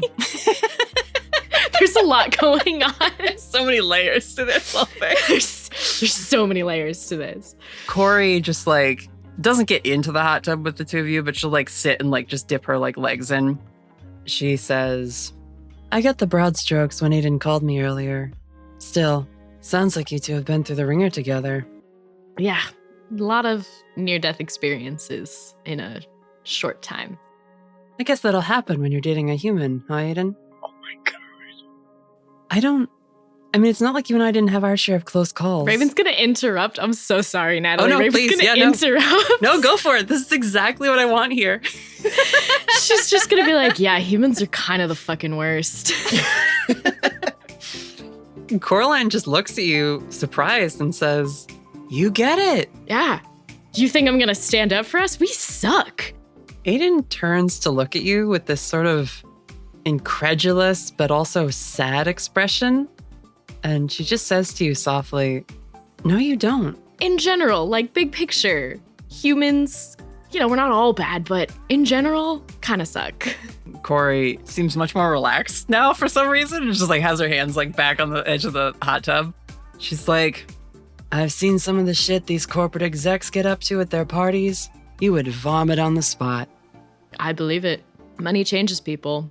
Aidan gives a very pointed look at Coraline and she says, yeah, it does seem to. I didn't mean for that to be a dig at Coraline. I'm just trying to agree with her, but she's also one of them. Listen, layers. This is fine. She's got so many layers. And Coraline is like, listen, I know it's your whole thing to care about humans and see the good in people, but it doesn't mean the rest of us have to.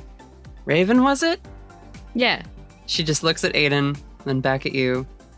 Good luck, girlfriend. And she takes a sip of whatever drinks she's got. We're doing our best. Aidan kind of deflates a little and just leans into you a little more, Raven. If Coraline's drink is like finished, Raven will gesture the wine bottle towards her in case she wants some. Yeah, she'll take some. I mean, it's her wine. Oh yeah, just a little peace offering. Oh, nice pick. I forget who I got this from exactly. Might have been one of those social media guys. Ugh. She stole wine from Mark Zuckerberg. Not sponsored. Sponsored for sure. No, his name is Mark Fuckerberg. It's definitely. Aidan is pretty quiet at this point. This is tough for her. I will say Raven at this point is clearly a little more comfortable. Up to this point, she's been very quiet and very tense. She's had a little bit of wine and she's actually had a couple of words with this person. And I feel like she internally has been like, okay, she's not that bad. We're cool. Mm-hmm. Does anyone else want to come to the pool at this point and be part of the scene? Whitaker's gonna stop by to make sure that, like, nobody fucked anything up, I guess. But he probably won't stay long. Maybe dip his toes in, clear off that last bit of harm. When you come out to the pool, Whitaker, you can see the girls are like sitting in the hot tub zone. Again, this like big serpent is kind of just like occasionally breaching and lifting its head over to like mutter things to Koraline or, whatever. When you arrive, Chessie's attention seems to be drawn to you and just very slowly starts to inch towards you. Whitaker pauses defensively. Hi. Whitaker sort of tilts his head, looking past this Chessie to see, just to get a read on the expressions on the other three girls. Like, this is Aidan normal. seems tense, but probably not for that but reason. Not because of, yeah. Listen, Whitaker doesn't have a huge idea of what's going on there, but he's not an idiot. Mm-hmm. If Raven makes eye contact with Whitaker, if she's facing that way, I feel like she'd give him a little thumbs up of like, it's cool. Hi, pleasure. I'm Lonnie. Nice to meet you. Corey calls out, He doesn't understand you, Chess. they look back at you, the like whiskers above like their ridged, scaled eyes kind of like twitch and flit around a little bit. A couple of them like reach towards you, almost like lobster antenna for a second, and flit back. And Chessie turns and dives back into the pool with a big splash. And Corey just calls over you, Whitaker. She says you've been through the channel? The channel? Which one? The one. The one she uses to get around. Oh, is she like, Wheelertuck Bay monster? Any relation? Any connection? Chessie breaches for a second. You hear a familiar and a whirlpool forms in the pool. Chessie dives into it and vanishes, and you don't see her shadow under the water's surface anymore. Whitaker has a slight visceral reaction to the whirlpool. And moments later, there is like a burst of water under the surface, like something imploded or exploded under the water, and then she bursts out again.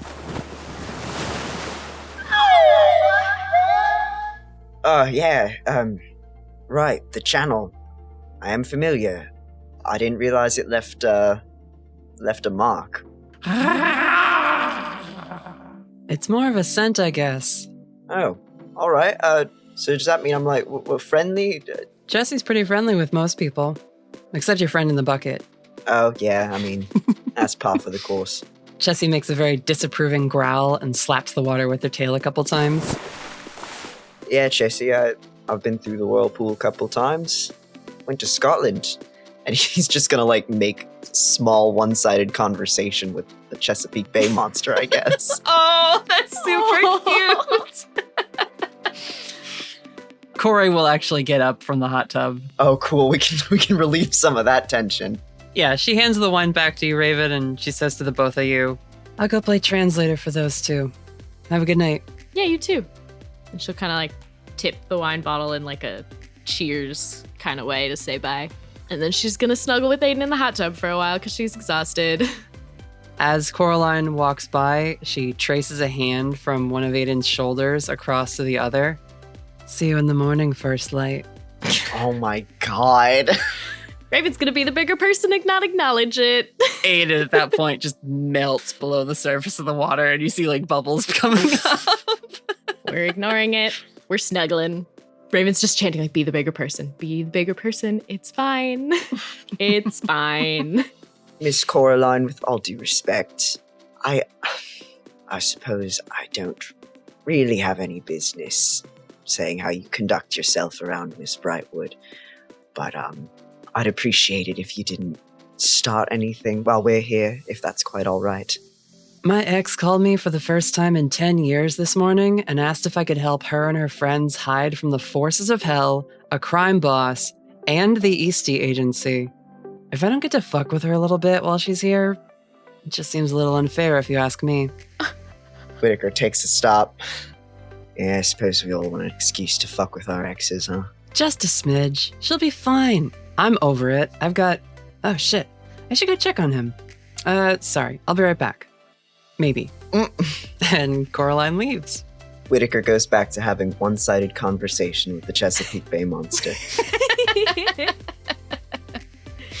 Yep.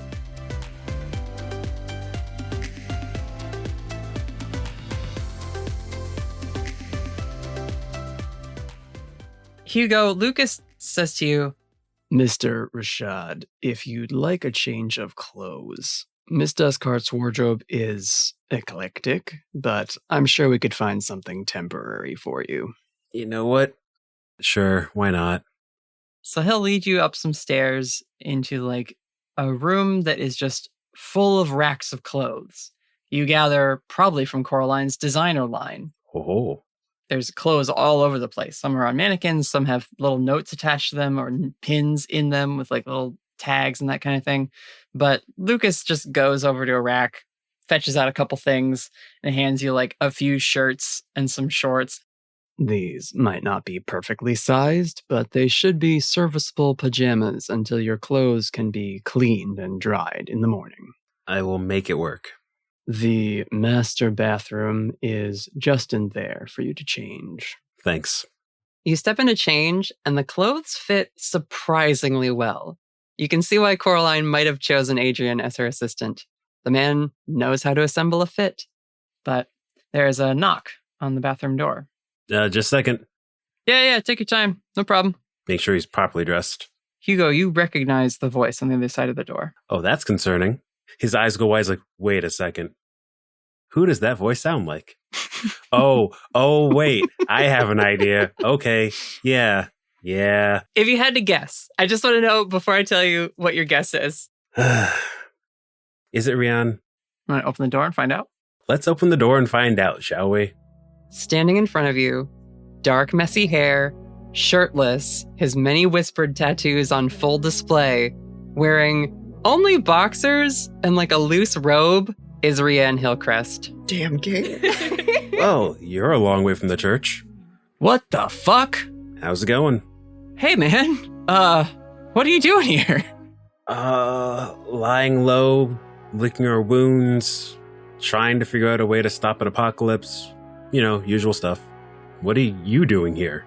And that's when you hear Koraline speak up as she's entering the room. Hey, babe. There you are. Get dressed. We have company. Oh, I see you found some. Sorry about this one, Hugo. He's always a bit of a mess. And Koraline walks over to Rian, puts her arms around his neck, and gives him a kiss on the cheek. Oh, what are you doing here? And he is still a little flabbergasted, and he's just looking between the two of you, and he says, "We should talk." Oh my god. Yeah, we should. But I will say, this works. Proud of you. Let's talk. Thanks. I think. Wait, do you two know each other? Yeah, we go back. A long ways back. Corey glances between you and Rian, and something clicks in her head, and she says, "Oh, that makes sense. I knew I'd seen tattoos like that before somewhere." And she slaps Rian on the butt and says, "Get out of my way. I gotta pee." And she will shoots you both out of her master bathroom and closes the door on you. Oh my god. This is my surprised face. I assume you're not going to need that water from New York now, are you? No, I do still. I haven't been there. God. Okay. Let's sit down. Let's sit down. Ugh. So he pulls up a little soft footstool and sits on it and is just staring at you with like bewilderment. And he's like, "Man, I did not think we would cross paths all the way out here, but I guess that makes sense given everything you've been going through." Yep. Any chance you've caught the news recently? No, I've been asleep. What happened? Well, there's highly likely a chance that we're probably on it for horrible things. Oh my god, dude. To be fair, we didn't do the horrible things. We were trying to prevent the horrible things. And yeah, the subway has cameras. Take out the cameras. That's like step one of every job. It wasn't a job, so protocol wasn't a thing. Well, fair enough. You usually just throw protocol out the window anyway. Ow. So, I'm here. Making those amulets is very expensive. And Koraline and I, we go back a ways. So, I thought I would try to call in a few favors for you and your group. And that turned into flying out here, and then that turned into getting blackout drunk, and that turned into some other decisions which I may or may not fully remember. And I've been here for a few days. Are you happy? I'm not unhappy. Good enough. I haven't actually asked her for the money. I figured I had more time. You don't need amulets, right? Do you need it? You do, right? You need them. I think you said... You probably need them, but funnily enough, you might not have to ask her. You remember Aidan, right? Yeah. I'm not going to say that there's any degree of competition. I'm not going to say you should worry about yourself. But let's just say that they have a past, and you are now in the same slot. So... Oh, shit. Well, I probably don't have a shot with her anymore if I'm also seeing her ex. Unless she's into that sort of thing. I don't even know. I really hope I don't find out. Well, listen. This place has wards on it that I set up a couple years ago, last time I was out to visit. Oh, sweet. So we're good as long as we stay here. Once you leave, though... Oh, gosh. You guys are royally fucked, aren't you? Yeah. Well, that depends. We have demons trying to get us, which is its own problem. We might have the government trying to get us. We have an agency trying to get us, which is its own problem. Cool. I'm already tired. I just got up. I'm already tired. I'll do what I can to help. I assume you have a plan, or the start of one? Apparently there's a plan floating around. I have yet to be informed of what it actually is. Recovery was a priority. When I say it was bad, let's just say that lives flashed before our eyes many times. Damn, dude. I'm sorry. Let me get on it. You look exhausted. I'm fresh. Or I will be after like a couple of cups of coffee. I will do some work tonight and I'll see what I can do. And then tomorrow we'll figure out what your next steps are. If you see a glass down there with green stuff in it, don't drink it. Sure. Corey gets out of the bathroom at this point, comes over to Rianne. You're not allowed to go to work right away. And she whispers something in his ear and gives him a very suggestive look as she lets her hand rest on his abs for a moment before starting to walk away. Oh, yeah, sure. Be right there. I'll let you get back to your other business. In like an hour or two, I'll start working on some stuff. I will talk to you later, Hugo. Have fun, you two. He gets up and chases after Corey.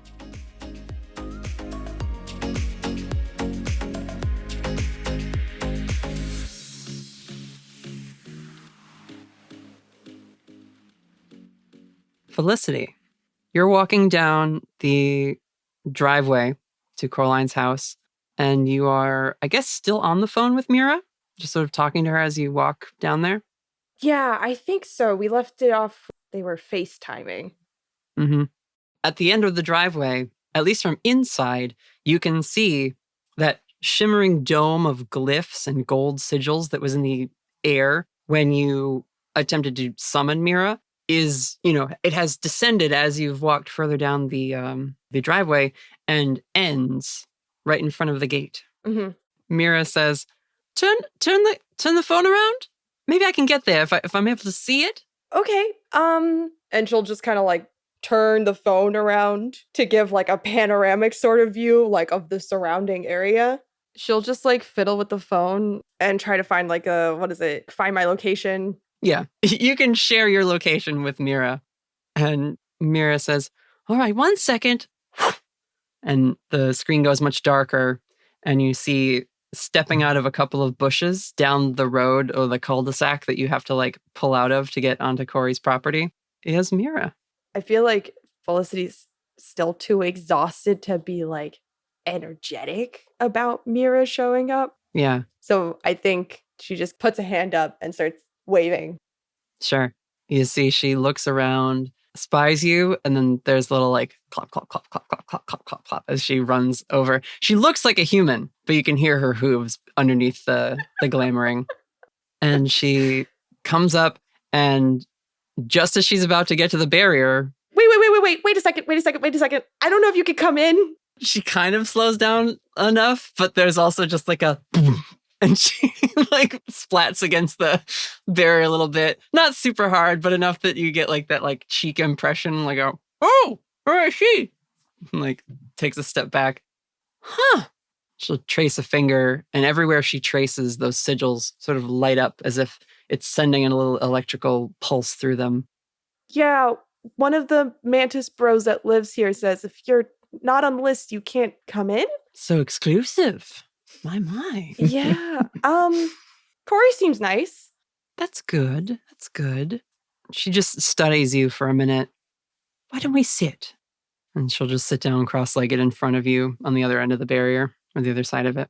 I'll just get as close as I can to the edge of the barrier and also sit cross-legged.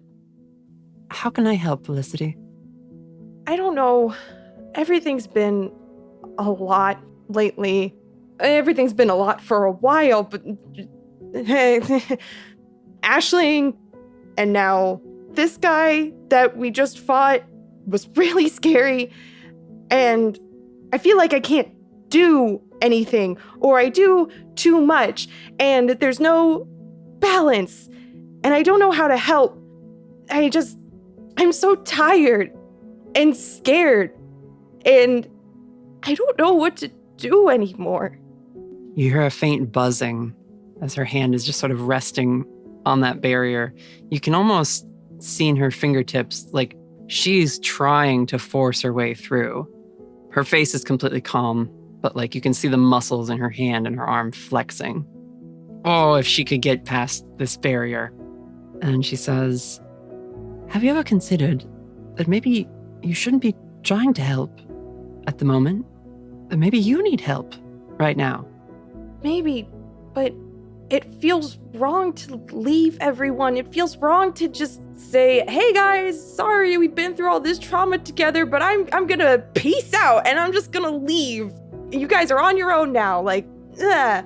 And I think she'll put her hand up to meet Mira's. You know, it's kind of like that stereotypical movie moment. There's like a pane of glass between people or a magical barrier. And she's just trying to like hold hands without being able to hold hands. Yeah.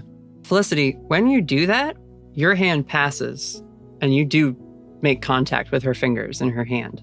Oh, I think she just goes full on hand holding then, like interlaces fingers with Mira's. You can do that for a minute.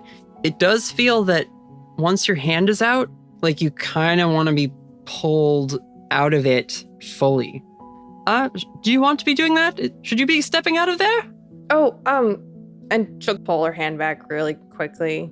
And then I think her hands kind of just like drop into her lap, like a little defeated at first. Yeah, she lets you go right away. It might not feel good to leave, but it does seem like you could, if that's what you wanted.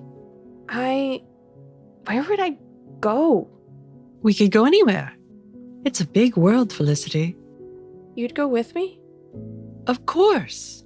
Beatrice can handle herself, and this seems important.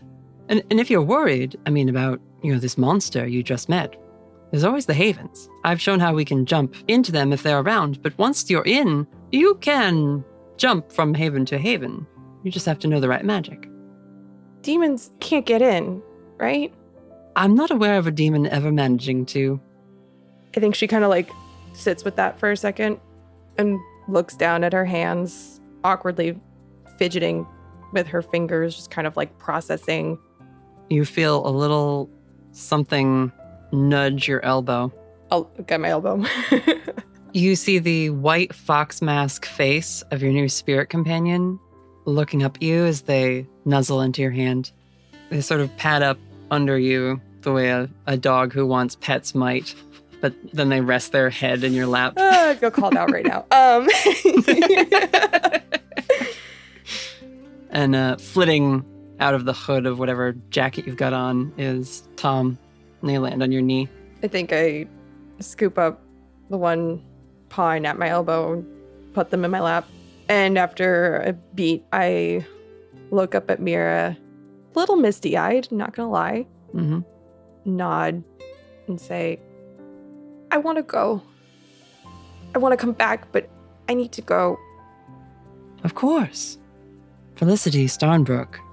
Goings are the start of something, not an end. Right. Okay. Wait here. Let me, I can go get my stuff. Yeah, get your things. Let your friends know. And, oh gosh, tell the angel, I promise on my life I will keep you safe. I mean, she'll freak out about it, I'm sure, but... Yeah, she's gonna... Go handle your things. I'll be fine. Okay. And starts walking as quick as she can up the driveway.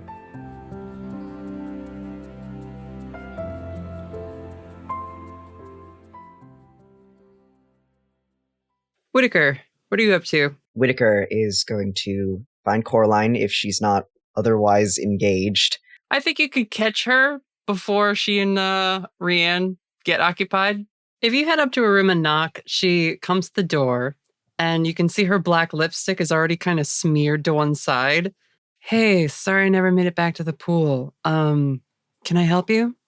Very quickly, he's going to say, now, knowing what you do, this might be a silly question, but I don't suppose I could borrow a needle and thread. And Rianne is sitting on her bed further into the room and gives a sort of amused wave. Hey, man. Good to see you. Hey, yeah, you tried to kill me the last time I saw you. To be fair, I voted not to. Oh, you did. You know what? Yeah, you're in my good books. Appreciate that. Yeah, I feel like I've indirectly saved you and your friends a few times at this point. Yeah. Hey, you know what? Amulets came in clutch. Thank you very much. And Corey snaps her fingers kind of impatiently at you. What did you need? Needle and thread? Sure. Sorry. Here. Good night. Sorry, and I she didn't mean shoves to... a whole sewing kit in your hands and closes the door. Okay, cool.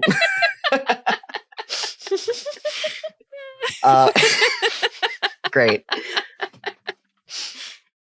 So yeah, you have your sewing supplies. What are you going to go do with those? After a prompt exit from the scene, Whitaker is going to he's going to walk out of the mansion entirely, and he's going to make his way back to where they parked the truck, and opens one of the floor compartments in the trunk of the car, and out pops the giant, brightly colored stuffed head of a Tyrannosaurus Rex, one from a carnival so many episodes ago. Aww. And having wrestled this 3-foot-tall monstrosity out into the open, he flips it over and starts very surgically performing a sort of autopsy on it. He takes out a pair of scissors and cuts open a big slit in the stomach, and using this needle and thread, starts to sew in a secret pocket into the stomach of the dinosaur. He sews a little zipper in and puts a few items into the little cavity that he's created. A Kangaroo-saurus Rex? A little bit, yeah. Yeah. Any items in particular, or just like, I trust that they're things Whitaker could have acquired while on this road trip? Yeah, they're fairly simple things. Inside the dinosaur, buried under handfuls of brightly colored Korean candies, a bottle of lychee-flavored ramune, and a burner phone, there is a crisply folded note. If I've timed this right, this is your get-out-of-house-arrest-free card. The trailer's been dumped.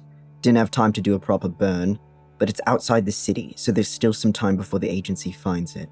Below are the address and coordinates to where it's parked.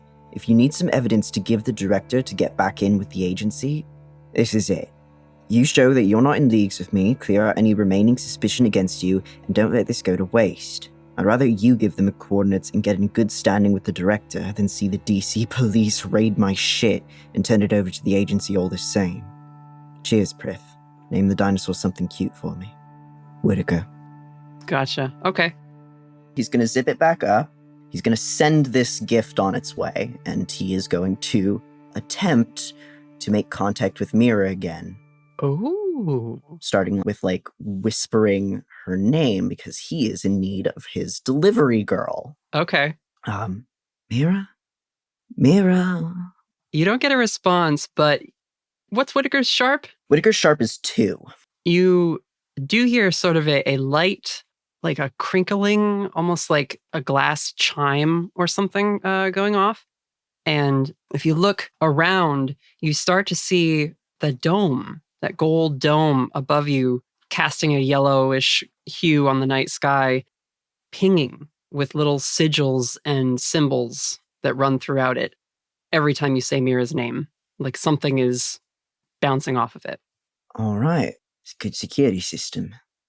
Seeing this, Whitaker is going to take out one of his burner phones and make contact with Mira. The old-fashioned way. The old-fashioned way. Okay. I like the idea that maybe, Felicity, you have just turned around and started walking up the driveway, and Mira, a little phone in her pocket, buzzes. Oh my god. Jones Parcel and Delivery Service. How can I help you, sir? Damn, that's good. I've been branding. Oh my god. Well, don't brand too hard for our sakes. Oh, right. This is supposed to be undercover. I'll make it a bakery or something next time. Focus less on your logo design and focus more on getting to me. Why can't I summon you? I mean, I have an idea, but I figured I'd ask. Yeah, well, actually, I'm right outside, but this, tricky little barrier, and you hear more of that, like, sparking noise as she definitely drums her fingers on the surface of it. If you come down the driveway, I can certainly take a parcel for you. It seems you can push things out of this barrier. I just can't get in. Should I tell Felicity to wait? Felicity's with you. Yeah, she actually, she figured this out first. That makes sense. I really can't go like 2 hours without her calling you, huh? We're just bonded like that. All right, well, be there in a minute. And yeah, keep Felicity there. All right. Hangs up. That was your friend Whitaker, and he's going to come down and give me a parcel to deliver. Oh, okay. So I guess I'll just wait here then. Okay. And depending on how long that driveway is. It's kind of long, but 10-minute walk. Oh, Jesus. Fucking rich people. Yeah, within that time frame. Felicity, Mira, you see Whitaker walking down the driveway. He's got his ripped, nice clothes on, still a little blood spattered, and underneath his arm is just a massive, brightly colored stuffed animal. You see Mira's eyes go wide and her mouth opens up, and you think maybe she's not saying anything until you realize she's just uttering a sound so shrill and high-pitched that it's inaudible to human ears. Whitaker's face is dead serious as he carries this. Just this goofy T-Rex with a zipper over its tummy. You're gonna draw this, right? Like, we need Whitaker with the dinosaur. Mira Jones, I'm going to need you to deliver this to one Prithee Devon, and I'm going to need you to be extra careful about its delivery. I don't know that I've met this person, but I'm sure I can look them up. I've got the address right here for you if you need it. Oh, perfect, yes. They're in Portland. Oh, hop, skip, and a jump. No problem. Mira snaps her fingers and she courier outfit. I might need you to brand yourself as perhaps a... God, I can't say brands, can I? In this episode, you absolutely can. At this point... Might need you to brand yourself as USPS or I love the idea that it's Amazon Prime, but like Mira does like Glamazon Prime or something stupid like that. You only notice if you look close enough. Like, is that a G? There's a little GL right at the front there. Also, I feel like impersonating a USPS person is probably illegal. It might be probably a federal offense. Not that she'd get caught, but... She's Faye. Who's gonna arrest her? The Eastie Agency. Oh, fuck. The Eastie Agency. You're right. Shit. Damn it. Shit, no, that's so correct. Oh, I haven't played in a while. We're back at it, baby. Contained in this parcel is fairly sensitive material. So if you can make this look like the most average delivery possible, and please be aware of any surveillance, they are currently under house arrest. Oh my. Well, then this is more like a mission rather than a simple delivery quest. All right, well, let me see him. She kind of makes grabby hands on the other side of the barrier. Whitaker very delicately passes the Tyrannosaurus Rex through the bars of the gate, gives its head a little squish. Yeah, once she gets the T-Rex, she literally cannot resist just like immediately hugging it and burying her face into the head of the T-Rex. There are breakables in there. Please be careful. I'm being very gentle. What's their name? I don't know. I was going to let Prithee decide. Well, I'll deliver this as soon as we head out. We? She just kind of gives a look to Felicity. Miss Stormbrook? You heading out then? For now. I'm sorry. No. Felicity, this was a big one. All right? I don't expect to force you to get through this one. Where are you going to go? We were thinking the Havens. I've never actually gotten a chance to show Felicity where I grew up. And it's off the radar of your demonic pursuers. And I know we're short a couple amulets, so, at least there'll be one more to share. I'll be safe. Felicity, it's the Fey realm. Shit gets weird there. No offense. Well, I'll have Mira with me. She'll look after me. Mira, what do I have to pay you to guarantee that you never let go of her while you're in there? Well, we could super glue our hands together, but I don't think that'd be... All right, maybe not literally. I promise. I mean, we'll be quite safe. The Havens are a nice place. They're like the nice place. Or sort of. So I've heard. I suppose this is safer than keeping you on Earth, but firstly, you don't want to... Well, I don't know, when were you thinking of heading out? Well, I was heading in to grab my stuff, and you were coming down the driveway, so I waited for you, so... Yeah. Probably best you head out as soon as possible. And, Whitaker kind of turns his head away, and he's not, there aren't, tears in his eyes or anything, but, he does look genuinely sad to hear you go. Kind of something he knew might have to come up at the start of this whole mission. Mm-hmm. Felicity, I think, steps forward and just gives him a hug. I'm gonna miss you.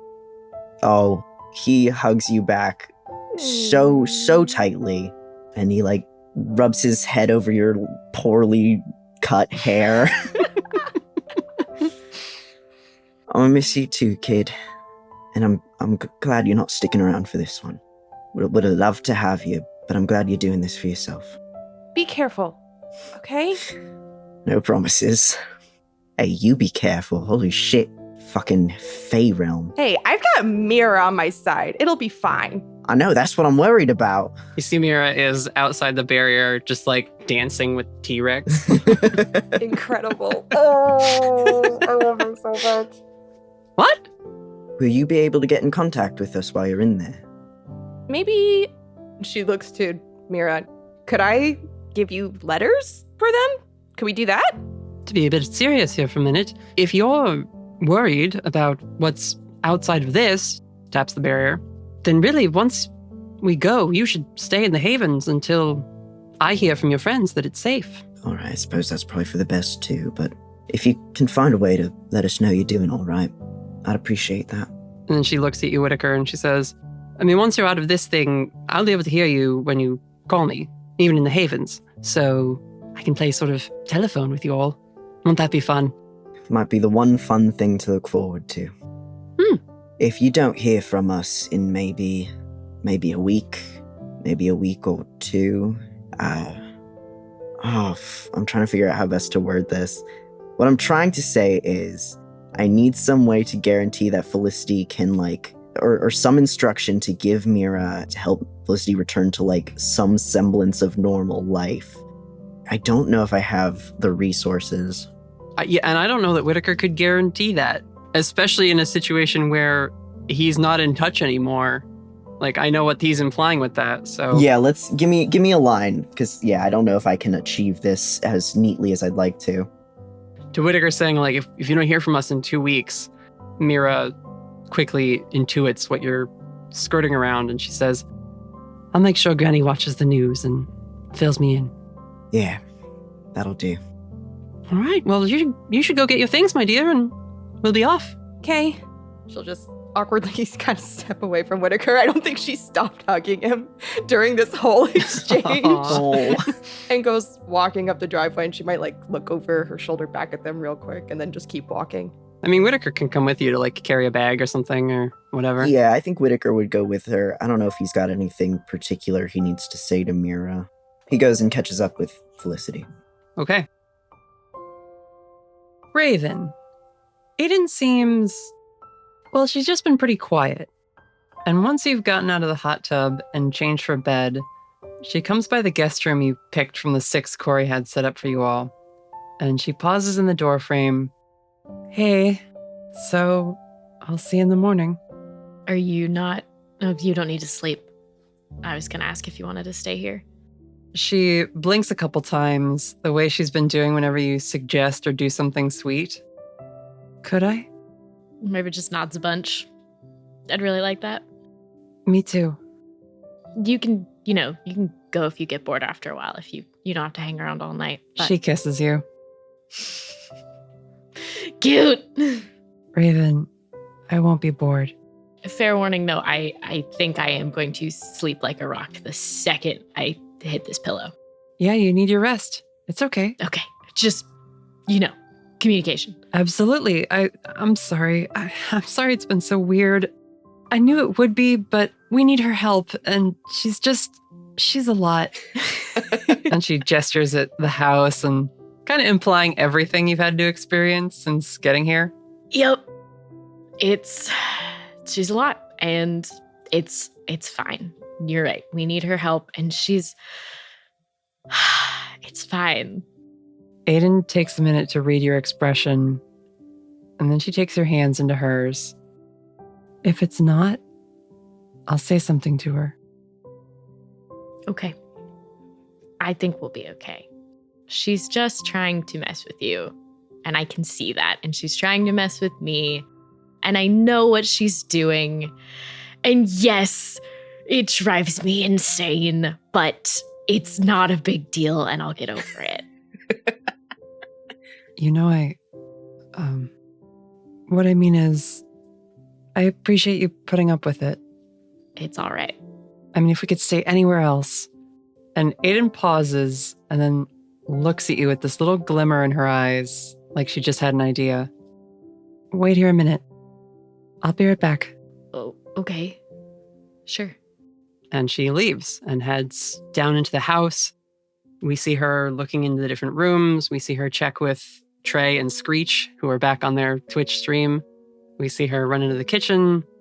And eventually she starts to look a little, not worried, but like a little more like frantic. And she comes outside into the driveway and sees Whitaker and Felicity coming back towards the house. And she jogs over to the two of you. Hey, I was just looking for you two. Could I borrow your amulets? I want to do something for Raven, but we don't have ours. Yeah, Aidan. Hold that thought. Felicity, does Aidan know? Felicity just gives like a bit of an awkward look to Whitaker, like, oh shit, I wasn't expecting to say this already. We can hold off a bit if you need a moment. No, it's okay. And she'll take hers off and she'll hand it to Aidan and say, keep it. I only need it for tonight. You can have it back in the morning. Well, keep it for a while. I'm leaving. You're... what? I'm going with Mira to the Havens. I'm gonna stay there a while. It's kind of been a lot lately with the past life and now Snallygaster, and it's freaking me out. I'm scared. Okay, I'll admit it. I'm scared. She takes your hand that's holding the amulet out and just pulls you into a hug and holds you for a second. It's okay. I know it's scary. I'm sorry I didn't check in with you sooner. I'm sorry. I didn't want to tell you like this, but... It's all right. This is just really hard. I know, I'm sorry. And she sort of pulls away and takes the amulet with one hand while resting her other on your shoulder. And you can see she's got tears in her eyes, but she's still smiling. And you can tell she isn't afraid for you. I love you, Felicity. And I trust you to look after yourself. Thanks, Aidan. I love you too. You should take Ruby with you. Oh, I thought that was a given. And she'll laugh and hug Aidan again. Yeah, she'll squeeze you tight again. And she says quietly, we don't always get to pick which battles we're asked to fight. But we should get to decide when we need to stop fighting. So take your time. Go figure out whatever you need to. Choose who you want to be without anyone else telling you who you should be. Felicity, Aisling, maybe somebody entirely new. And she pulls out of the hug and just sort of holds you with her hands on your shoulders. I can't wait to see what you do next. And she'll give you a little kiss on your forehead. You guys take care of each other, okay? We will. And Aidan smiles and looks to Whitaker, and she'll take the amulet from him. Okay, I've got to head back. I told Raven I'd only be a minute. Yeah, go. See you sometime. She turns and starts to walk away, but she pauses and smiles back at you over her shoulder. I'll see you around, kiddo.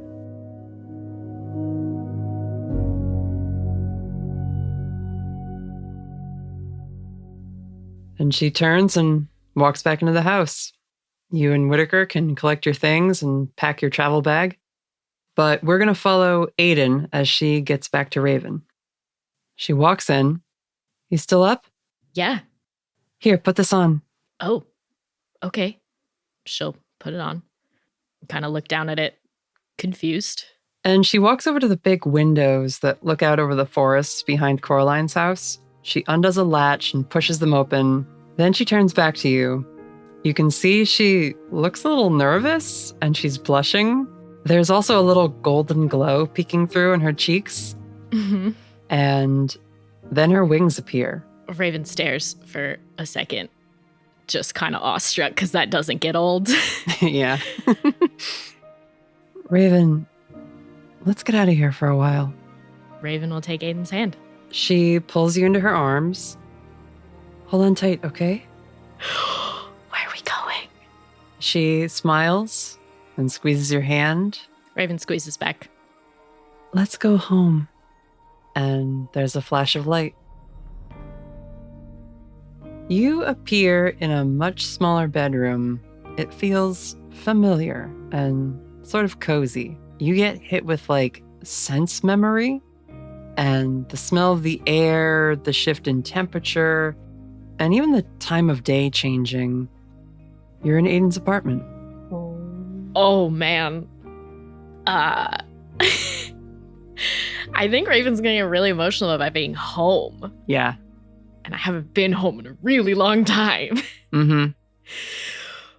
Oh, man, the urge to like run out the door, not away from Aidan, but just into Autumn Falls is strong. It's a lot. And I think they spend a long time just holding each other, foreheads together, not saying anything, just being together back home again. With her head against yours, she says, I thought it'd be nice to just have some space that was ours. And she'll give you a little kiss as you kind of settle and get grounded after the teleport. And she goes to open a window so some fresh air can get in. Mm-hmm. Raven's gonna like sit down on the bed and then like flop backwards and just kind of let out a huge sigh and close her eyes. Aidan goes and turns on like one of the strings of fairy lights that's like around her window. She doesn't open the blinds fully, but she will like crack them so you can let like the sunset light in because it's earlier in the day here with the time difference. And yeah, I think you just from the bed catch her as she turns around, still like haloed now by that like golden light pouring in. Raven's just got like heart eyes. Like, oh my God. Just like the sunset behind her and the wings and the golden sparkles. She's speechless and it shows on her face. She catches you staring and she dismisses her wings, but she can't seem to stop her cheeks from glowing. Cut it out. I know, I'm sorry. Just, you're amazing. Thank you for this. How did you know we could get out of the barrier? I thought nothing could get past Coraline's security. Oh, I asked Corey about it before we left. She said it was fine. She reaches her hand out towards Aidan. Come here. We see Aidan take a step forward, and with a creative camera cut, we are suddenly witnessing a brief flashback. as we see Aidan walking down the hallway of Coraline's mansion. Heading back to Raven with the amulets, she's nearly to the room, but she slows down and turns back to a door she just passed. And without even knocking, she just opens it and says, "Hey, Corey, I need to ask you about your..." And then she trails off as we see the massive, dark, constantly flickering shape of the Mothgirl straddling Rianne on a giant king-size bed with a bunch of different candles burning in the room. Oh, Aidan, no. What the hell? Oh my god, Get out! Aidan quickly shuts the door and just leans against the wall in the hallway for a second, her cheeks crimson with embarrassment. We hear muffled but hurried talking on the other side of the door, and a moment later, Koraline steps out in her human form, hastily tying the sash of this expensive-looking robe around her waist. Corey, I'm so sorry. Stop. Listen. I know I've been teasing you a bunch, but I didn't think you'd take any of it seriously. We would have to sit down and talk about that, and I'd have to see if Rianne was okay with something like that. Oh my god, no, it's not anything. No, I mean, I didn't. I wasn't. Absolutely not. Oh, spicy. Not that there's anything wrong with that. Corey, I've been living in a trailer for 8 weeks. I guess my sense for personal boundaries has gotten a little lax. I just came by to say that I wanted to take Raven out for a bit. Maybe overnight. Can you open the barrier for me? Koraline frowns briefly, but then we see her expression lose a lot of the frustration and annoyance it was carrying. The barrier won't stop you, Aidan. It was never designed to.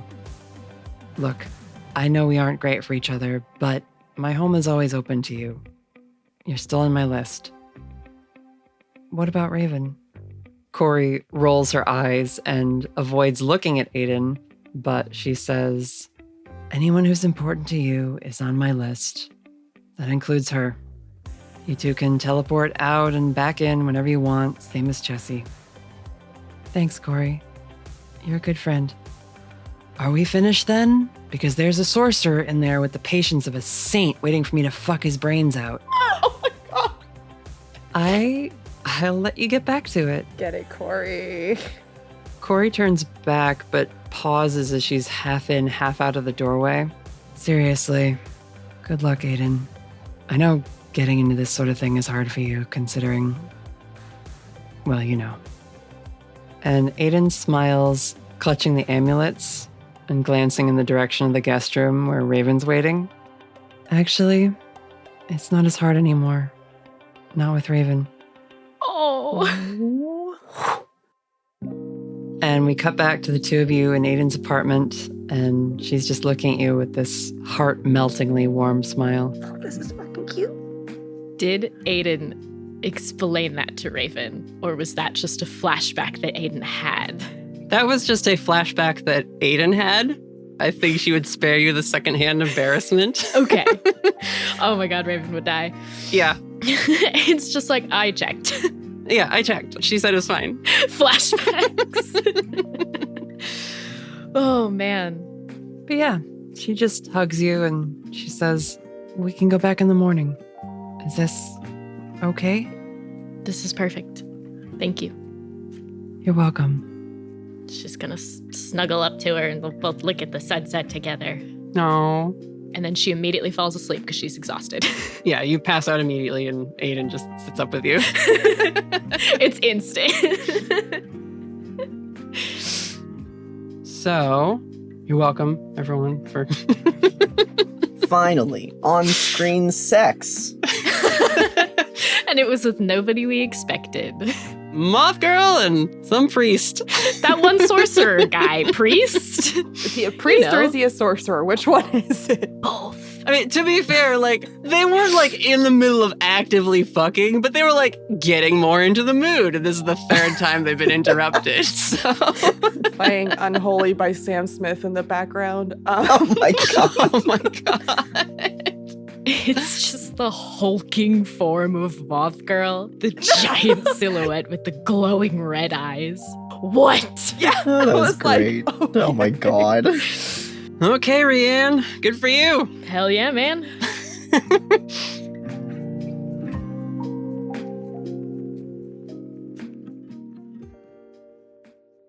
We see Whitaker walking Felicity back to the edge of the driveway, carrying her bag of things, and Tom and your other spirit companion following along, and Ruby on her leash. Our trio of companions for you follow you to the edge of the barrier. As Whitaker walks Felicity and her several animal companions to the barrier, he stops in to give Felicity one last hug. And as he's pulling her in, he puts his face like right next to the side of her head and says, "If we never see each other again, promise me you won't go looking for us or for the thing that got us. Promise me you'll try to go back to a normal life.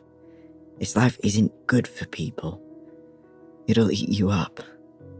I don't know if I can make that promise. I'm just saying. It takes strength to fight, but it also takes strength not to fight. I've only got the first kind, but I hope you'll be stronger than me. I think she kind of gives him a sad look. Whitaker, you're literally the strongest person I know. And you don't give yourself enough credit. Alright, get going. Mira looks like she's about to burst over there. Love you! Gives him a big hug. Love you too, Miss Starnbrook. Mira has her hand outstretched on the other side of the barrier. I will step out of the barrier. She takes Mira's hand, looks back over at him, Good luck out there, firecracker. smiles. Keep your recruits in line, Agent. Oh, that's cute. She pulls you into a hug, and as her arms come around, one of them reaches up and tips her little delivery cap. "See you around, Alonzo." And they vanish. Oh, I don't like that the Fae knows my name. Yeah, I was gonna say she knows his full name. What? All right, Whitaker, you can turn and head back to the house. You're done. Yeah, that's it. He's gonna probably go turn in for the night, call it for the evening. Mm-hmm. Nice work, Mel. I tried my best.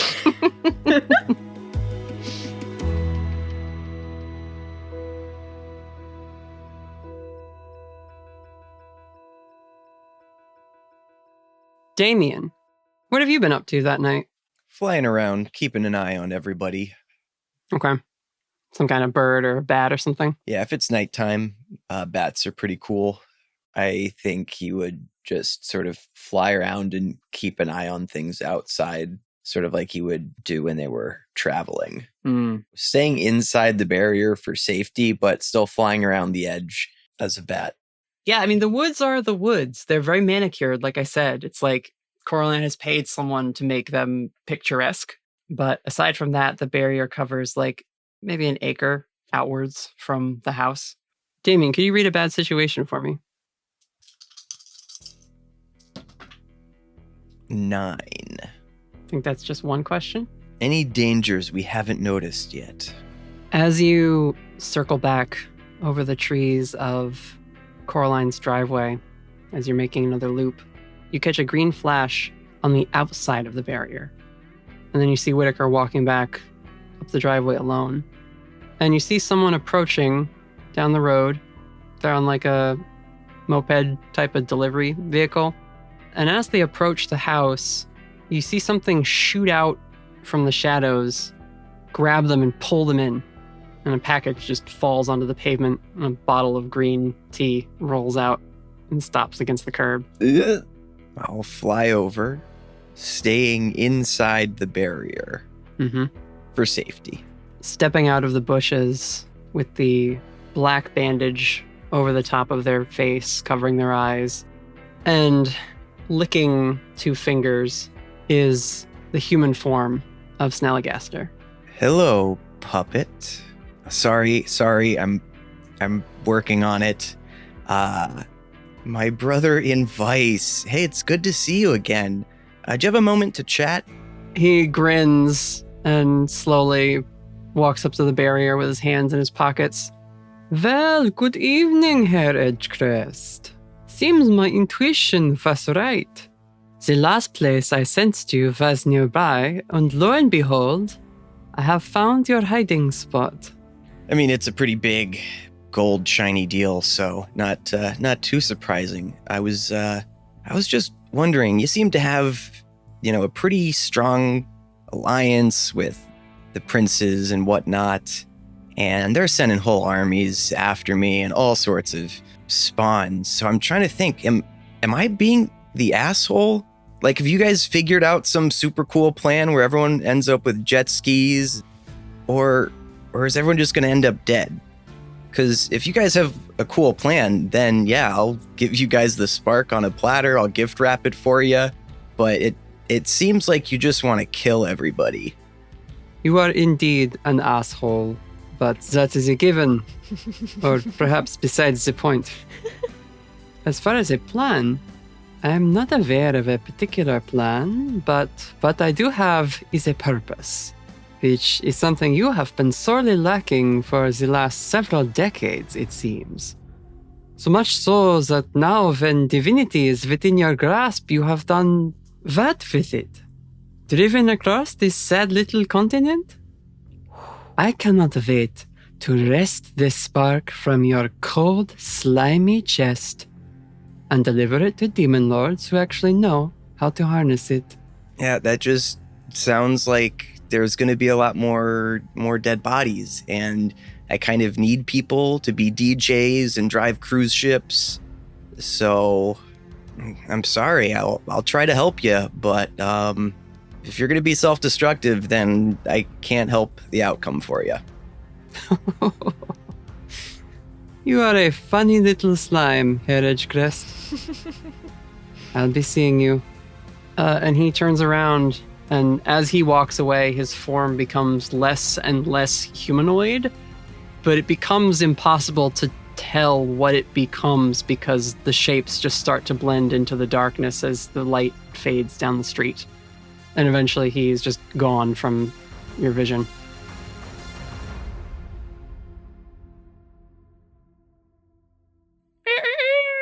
Next morning.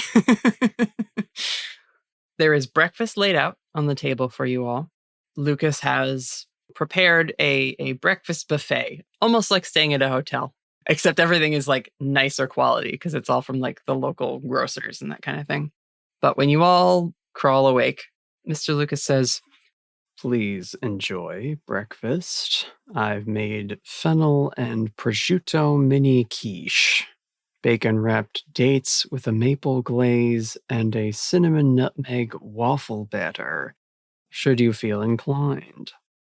There is also a colorful assortment of fruit or sugary breakfast cereals, depending on the level of comfort food you might be seeking. Koraline will be waiting for you all out in the yard when you finish."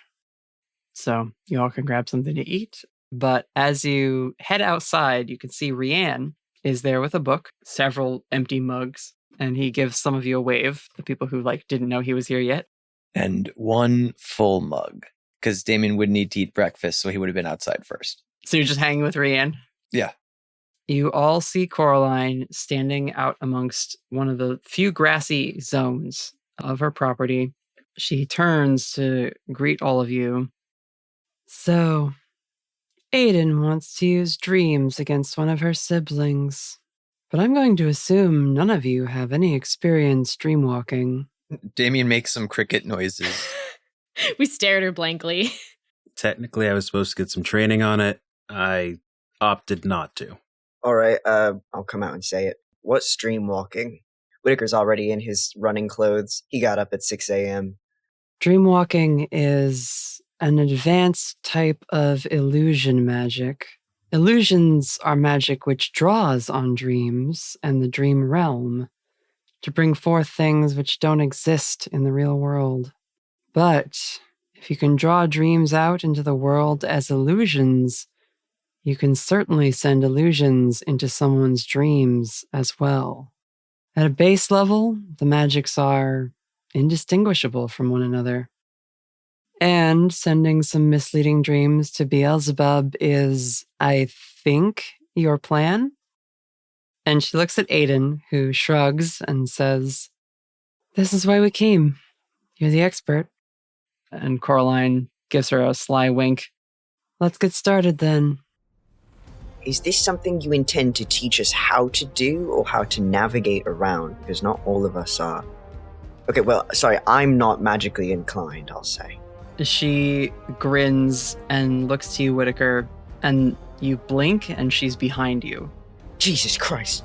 Just her long, gloved arm kind of drapes over your arm. She leans forward. He grabs it. He fucking grabs it. And he attempts to, like, judo throw her. She turns to smoke as you throw her over, and she swirls around in front of you, lands, and her form becomes the moth creature, cryptid. Black wings out and around you. Whitaker grabs for Damien to get his fucking sword. Are we doing this? Are we doing this right now? She just gets right up in your face, the big red eyes swirling in a shape of darkness. I can tell you've at least had some experience with nightmares, Lonnie. Yeah, I have. Fuck off. Then you have the potential to walk in my realm. And she's back to her calm, complacent self. Gonna need to try harder than that. You'll need to try harder. In the world of dreams, uncontrolled emotions will be your downfall. I can teach you how to weave dream magic and walk the realm, but whether you're any good at it, well, to hear Aidan tell it, the fate of the world might just be riding on you all being quick studies. So, let's dream. And she spreads her hands, and the ground she is on splits and moves away from you all and rises up into the air. And the next patch over also starts to split and move. The trees start to grow larger. A mountain forms. A river pours out of the ground and forms between you. She is just manipulating the space around you as if it is fluid and malleable to her will. And when she rises up onto this like pillar of stone and looks down at you all, once again, she morphs into the moth cryptid, and she calls out to you in this bellowing voice. In dreams, you will face horrors beyond imagining, and yet you must not fear. You will be adaptable, but cannot be changeable, lest you lose your sense of self to the dream. You may explore landscapes of another's unconscious, but resist the influence of minds within your own. And you see as more things begin to shape out of the sky, portions of the clouds change color and swirl into psychedelic nonsense. Blades of grass stand up on cartoon legs and wander in front of you and away.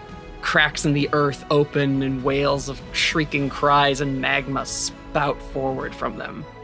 Chaos is just erupting and changing and spilling out all around you. Can we stretch first? Damien and Aidan are not in this space. Ooh. Whitaker puts the glasses on. Are there even glasses to put on? You reach for the glasses in your pocket. You know you put them in there. You don't feel them. Motherfucker. Dream space. Damien, you are standing in the yard where Aidan is also standing there. She's holding Raven's hand, like she was ready for something to happen. But Corey is just standing there with her hands outstretched and head down, eyes closed.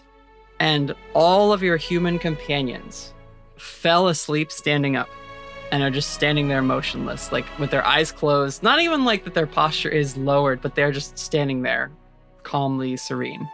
Aidan looks to you, Damien. I think she's already started their first lesson. I guess it's time for yours to start too. I am so excited to help make this world a better place for me to live in, but I do not know what these steps are. She will squeeze Raven's hand and then let it go. And then she starts walking towards you with her fist starting to glow golden. And she says, if we're going to defeat Snallygaster, you need to learn to weaponize that thing. She puts a golden finger on your chest, and the spark is drawn to that point and dances there like lightning in a plasma ball. I'm excited, but I it's a spark. It's a glow stick in my chest. I don't really know how to make it do things. So we better get to work. Well, what can it do? What direction am I aiming this thing? Mr. Lucas, Yes, Miss Brightwood? is there a portion of the forest Corey hasn't had landscaped in a while? If you're looking to cut loose, I would direct you to the northwest corner of the property. Thank you. Come on, Damien. And Aidan will walk with you out into Corey's curated forest. Back to the chaos. Does anyone have any words for Mothgirl as she conducts the wild craziness around you? Fucking hell, is all Lonnie says. Raven's trying really hard to plant her feet and stand her ground and look really confident. It's difficult. The ground is like jello. Everything's moving, everything's shaking. She's just trying really hard to make it seem like she's like, yes, let's do this. All business. Inside, she's like, oh, fuck. As soon as she said, your emotions are going to get the best of you, Raven was like, well, that's it. This is going to be some really difficult lessons. Hugo, where are you at? This is exactly why I didn't want to learn this. This is exactly why. Atop the spire she's created, the Mothgirl's wings extend, and she calls down to you again. The first light has named me your teacher. She leaps off and lands at the base of the spire near all of you, morphing back into Koraline again. And I intend to make you all exceptional. And that's where we'll end our session. All right. Hell yeah. All right. Okay, Miss Tilda Swinton. Yep. Miss Tilda Swinton, Doctor Strange. Yeah. Yeah. All right. I'm about it.